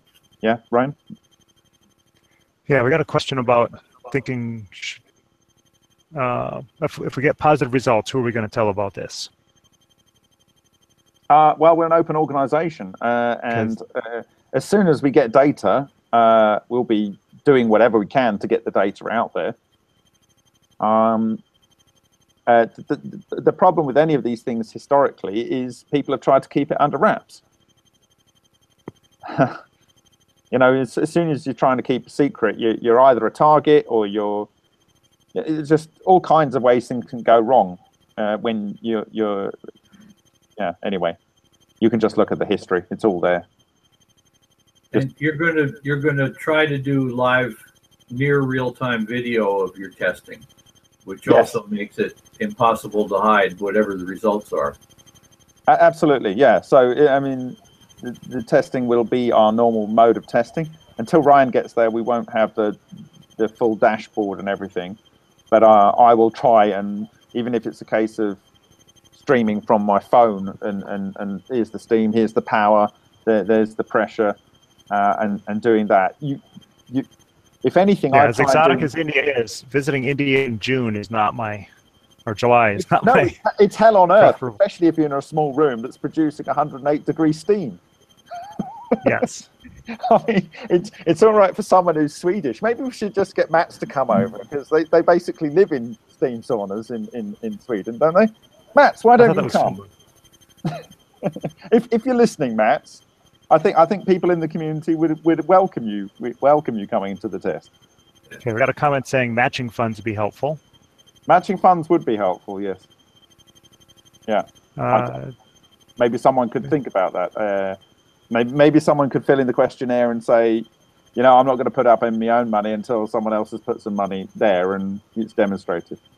There's a question about how many donations the MFMP has up to today. Oh God, what, since the dawn of time? I don't know,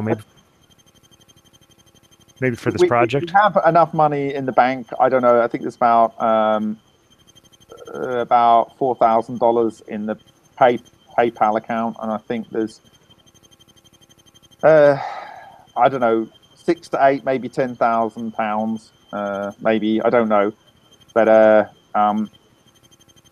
these tests, you know, a lot of the money's gone on flights and equipment. I mean, it was $1,200 or whatever it was just for the scales. $700. How many donors? I guess maybe is what he meant. If you can get 320 donors putting in $1,000, and when I say putting in, it's a bridge financing. You know, like I say, if I can sell this original mold made by Andrew Ainsworth for its market value, which was 10 years ago 100,000, someone was willing to offer me on the third day of the eBay auction before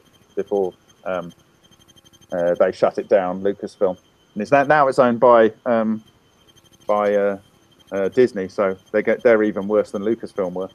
I will put anything over 30,000 up into the fund. So if someone can match the value, then I'll put 70,000 in. But I haven't got any money. I do Lena. How many people or organizations have ever donated to us? Oh God, a lot. Do you have a sense of that? I think probably there were many hundreds. It's the small donations that actually make a real difference, because you might not think they do, but $20, $30 here, it pays for the internet, it pays for, you know, our communication, whatever. You know, if you've got to buy £100 worth of, or $150 worth of data for when people are working and trying to stream, those kind of things, they really make a difference. I'm actually doing the account, so I can show you what we got. Where is it? Without losing my ears. The most successful fundraising campaigns were for P and Telly. I think that was probably the most important. It got a lot of interest in P and Telly, and he unfortunately for us, he received some support, and so then had to go dark on us. But you know, that's that.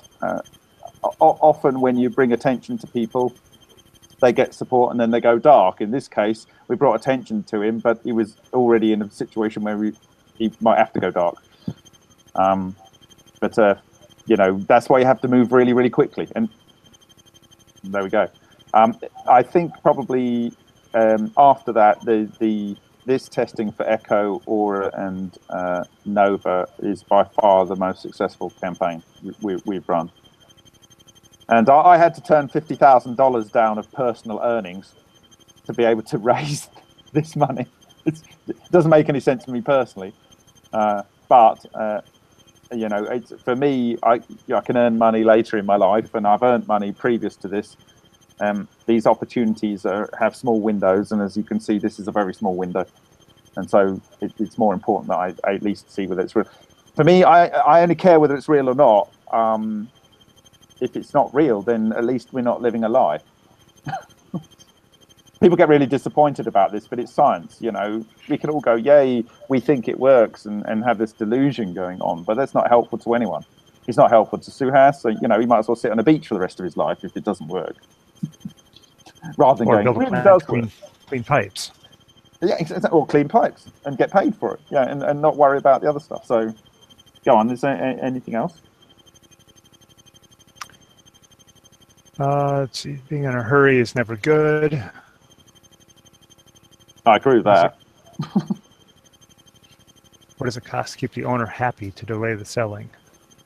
To delay the selling requires keeping the bank happy. The bank is it's 1.5 crores, so it's $255,000. That takes $255,000 to settle that. Yeah. That stops the bank. The bank might wait for a monthly fee or something like that. No.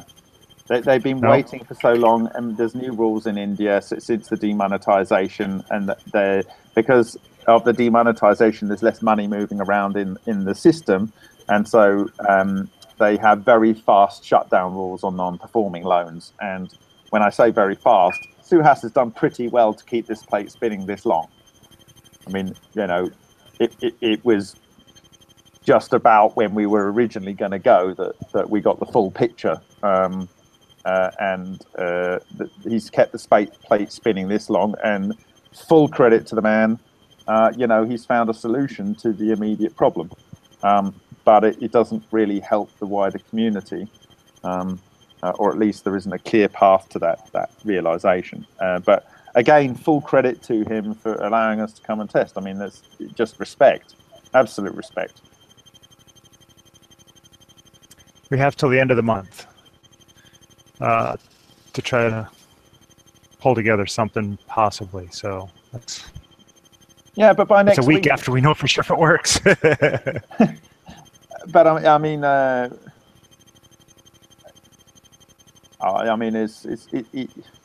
you know, when I was working at the bank, $255,000 was literally a rounding error. It is literally a rounding error. If it was 255,000, they'd round it down to the straight zeros. You know, it had to get above a half million before they'd round it up. You know, so it's just such a silly amount of money. In real terms, it's such a silly amount of money. It's a lot to me. It's a lot to probably everyone watching, but it is in the world of finance. It's just a silly amount of money. I mean, these people would spend it on a couple of flights and bottles of champagnes in the city of London, really. I used to have a guy that was a high-frequency trader programmer. He would spend $60,000 at lunch. Great big bottles of champagne, this, that, and the other. So, well, get him to invest then. Yeah, well, that was wrong kind of person, I know. Yeah. Why is it stuck broadcasting me? Oh, I can switch to me. It's just you're so good at asking the questions, Ryan. Yeah, we got a question. Can't we just steal the device and hide it undercover in your house? Ooh, that's an idea. Hide it under what? What's he saying? Hide it under what? In your cellar. There's plenty of room down there. Don't tell everyone. Oh God, no. We're getting questions about different possible structures to the deal. Like, go ahead and let him sell, and then have him. Then we'll just pay him to recreate it for us if there's no IP. Well, listen, if there's no better option, we've got to try other options. But in he's a very honourable man, and once the deal is signed, that's the deal. And he's told us on a call that he won't go back on it. So, you know, he's happy if we have a book thing on the table that fixes the immediate problem and is better from the terms of that it's going to be open. And he still doesn't want to go back on delivering the technology in terms of solving their cleaning problem. So that's going to happen whatever.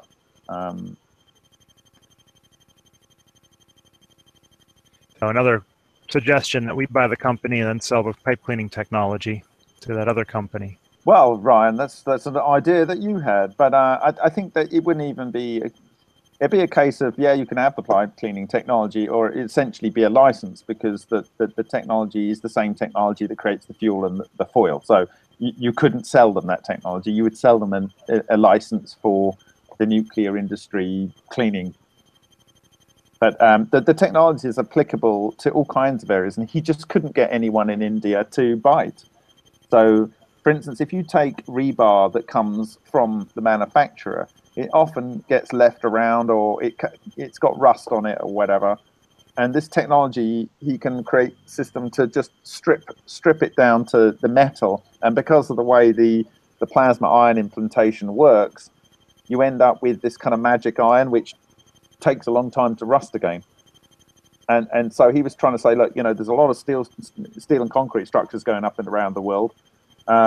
Why don't you buy into this technology? And he just couldn't get any takers. And part of that is probably because he is a technology guy. He sold his products in the past and been very good at it, but the world has moved on with the way of marketing new ideas. And you've got to be able to reach people that could consider your deal.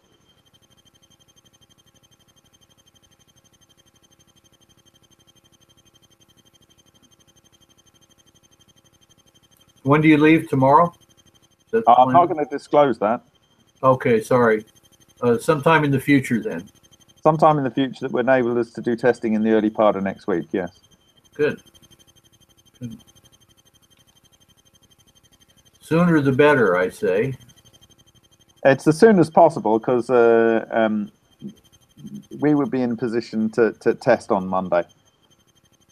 And Suhas tends not to work Sunday, so and we want to have a reasonable idea, so Ryan has a day to think about it. Right. A whole day. Wow. Anyway. Well, Ryan, my hat's off to you for considering that kind of commitment. If I were younger, I would do it. But... No, he's pretty sure he's not going to have to do it. Pretty sure. Be careful what you wish for. I got to get my laptop. My streaming laptop hard drive died. I have to reinstall the software and try to make it work on my lighter weight software, or lighter weight laptop. I mean, we need Ryan though, because he's the skeptic. So it's a necessary component. Just show me the energy. Yeah, that's what I want. Same thing I tell Rossi. Yeah. Show me the energy. Yeah. Show me. Yeah, Rossi or Industrial Heat, anyone. Just show it, man. Run it.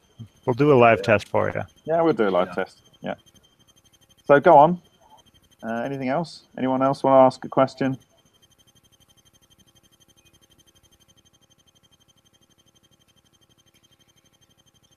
So let's see. Someone else thinks maybe we're being played like a used car salesman. Closing window of opportunity. Last time last time. If we're being played, it's been a long con.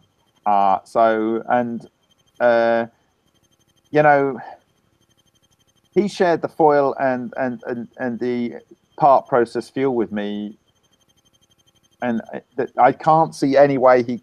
Maybe I'm being naive, but he didn't go to his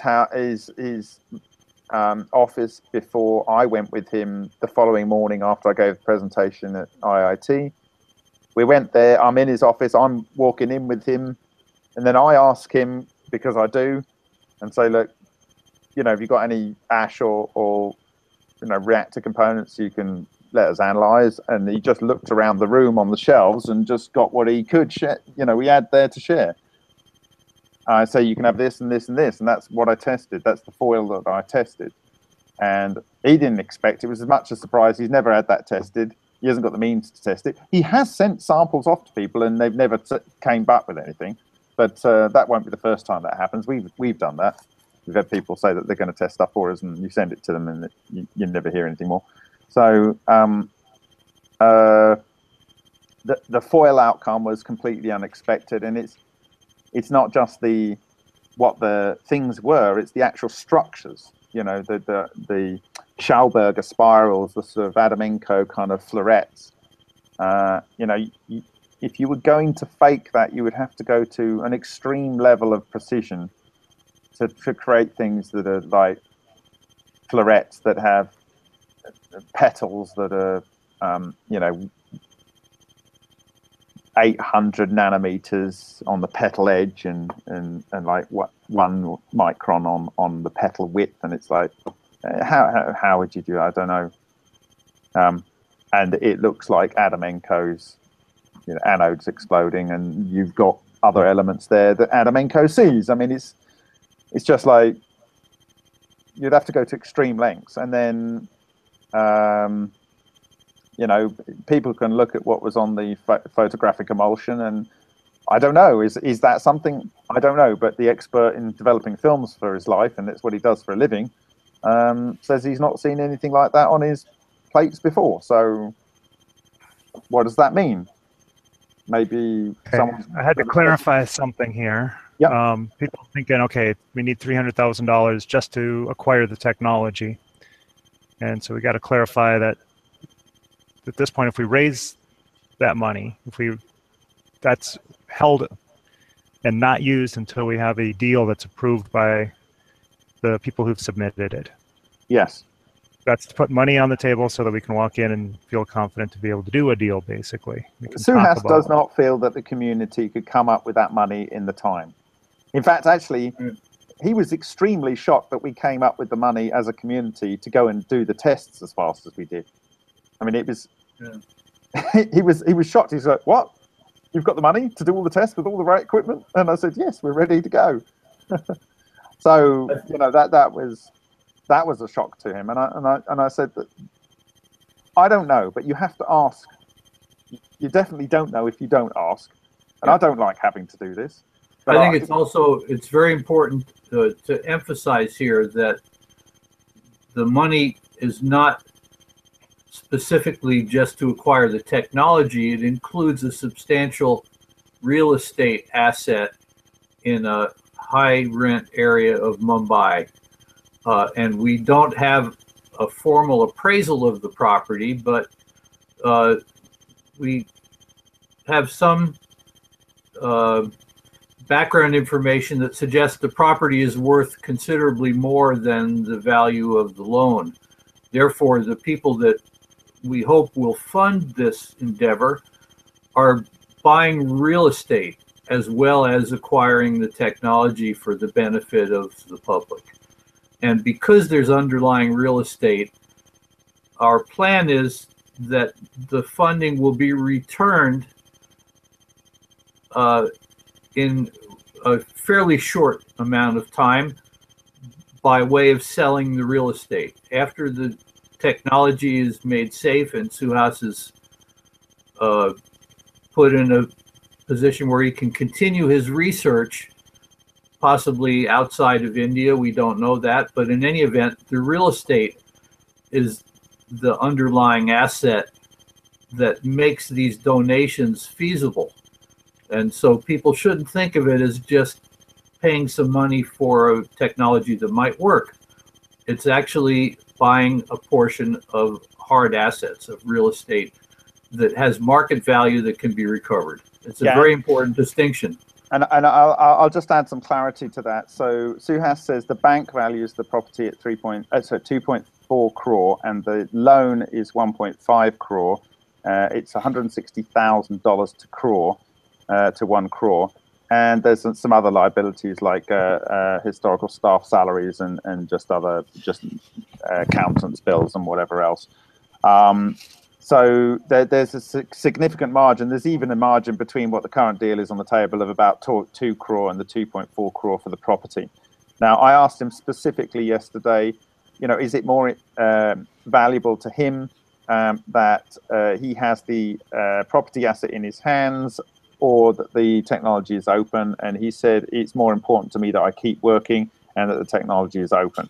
So that's what he said. Now, the money has to be paid so that he can take ownership of all of the apparatus, because that is hypothecated along with the property when he signed a much bigger loan, which has been paid down. So on the loan sheet, it's saying the industrial unit with everything in it. So he had to find and has to find a solution that pays the 1.45 crore loan so that he gets the deed back. The situation would be is if it tests to work. So we're doing what the pipe cleaning company wanted to do. They had to do due diligence to see if the technology cleaned their pipes. We want to do due diligence to see if the technology that cleans pipes can also make fuel and reactor components that make low energy nuclear reactions possible, and therefore excess heat. So we are doing our due diligence, and that's next week. And so if it does that, and we need to have the potential to be able to offer, make a competing offer. And as Ryan said, even at that point, only if the people that put forward the money could accept that we go ahead and we get this asset and go to all that grief.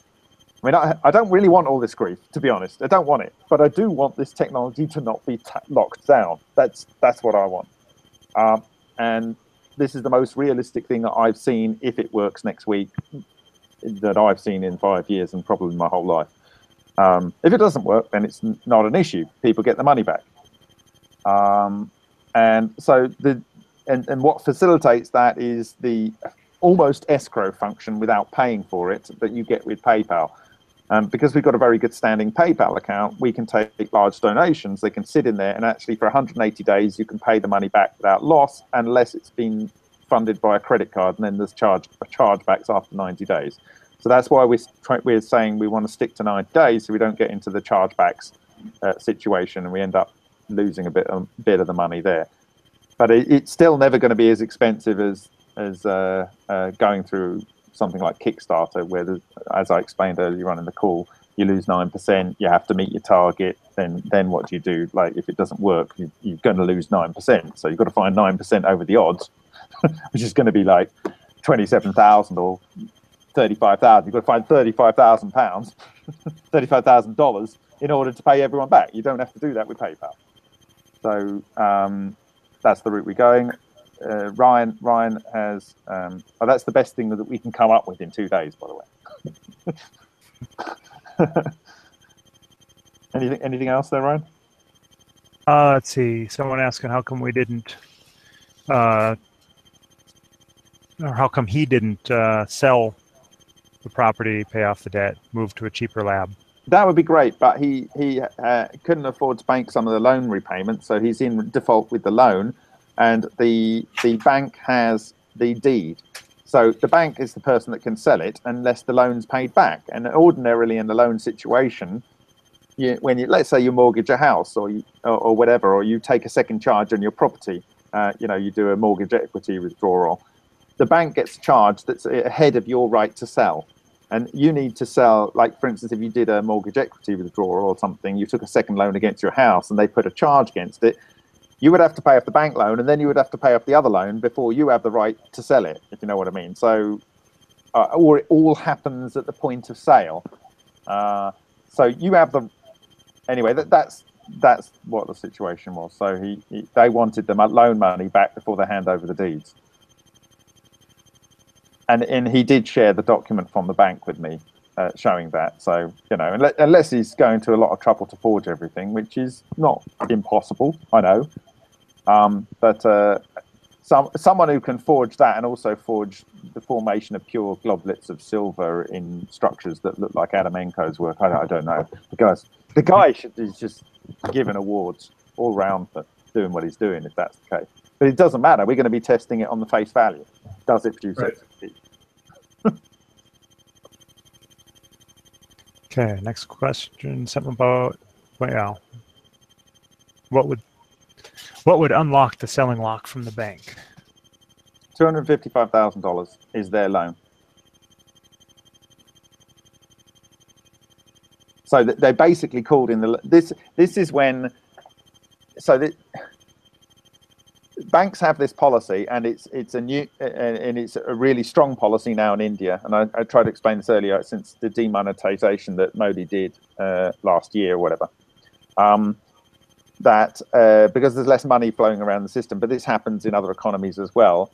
If they sense that you are not good for the money, but it's like the old adage: if you're going to panic, panic first.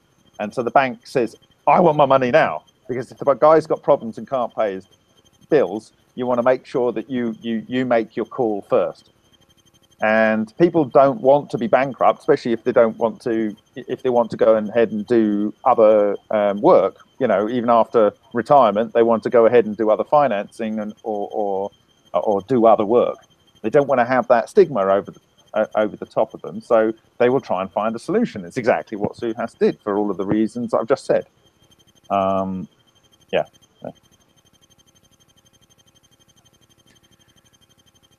It's lucky I worked in finance, isn't it? So maybe that's why I'm so bad with money. No, I wasn't until I started Lena. Go on. That's it. That's it. Good. Okay. All right. Well, you know, let's see if there's any commitment to having open technology out there.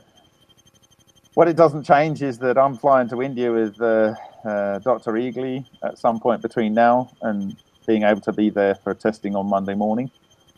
So that doesn't change anything from my point of view. There is an immovable deadline at the end of the month. Can we find a solution between us? I don't know, but there, you know now. Matt's saying the MFM people need a lawyer or need lawyer skills for the contract. Who would that be? Absolutely. So I do know some lawyers in Trivandrum. They know people in Mumbai. There's another guy that I've been trying to contact that does property deals and so forth.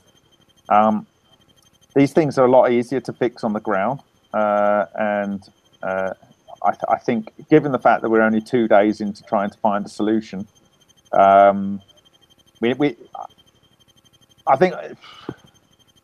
think these things, there'll be a lot more ability to deliver an answer Tuesday or Wednesday if we know it's producing excess heat. You know, because I think things will happen because we're all making it happen. To spend a significant resource before we actually arrive on the ground from the limited resources we have, over and above the questioning that we've done so far in the last 2 days, it might preclude us from doing the right due diligence. I think at the moment, the due diligence is the most important thing.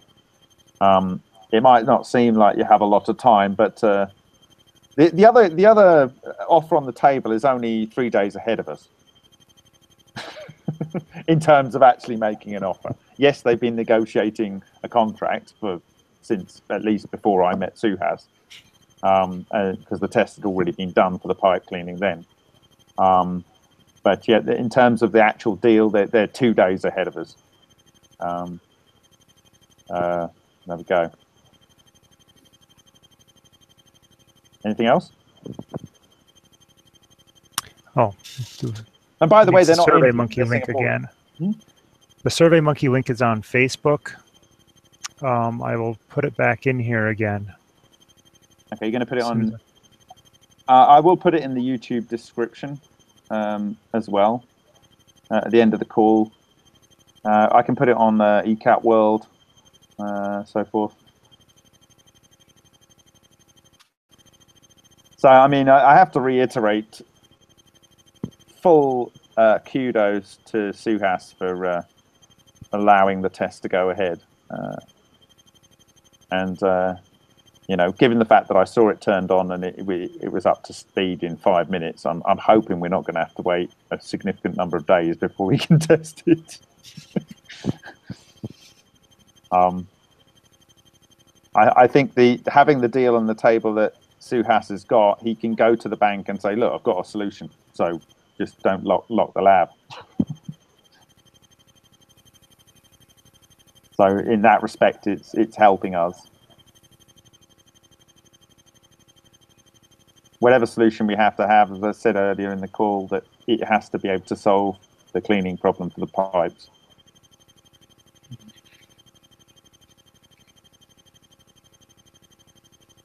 Anything there? You have to put it in the description. Mm-hmm. I'm trying to put it in the chat, but it's not letting it. Mm-hmm.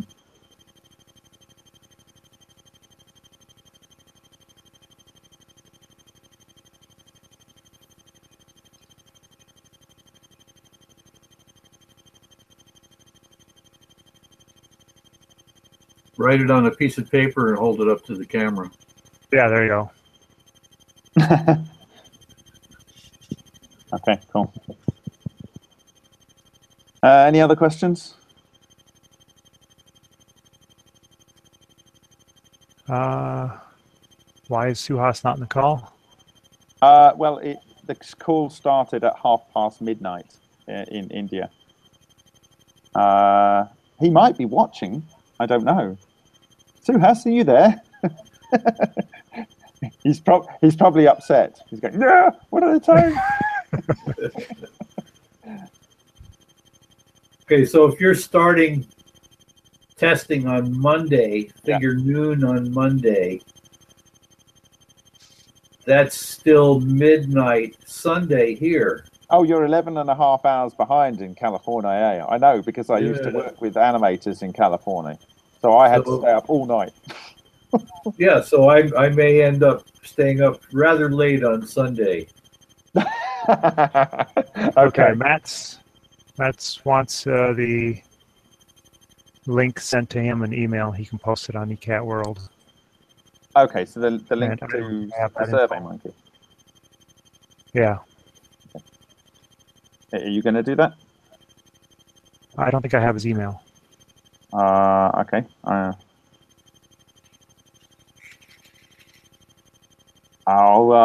George tried to join in, but he said it's hopeless because the computer broke down.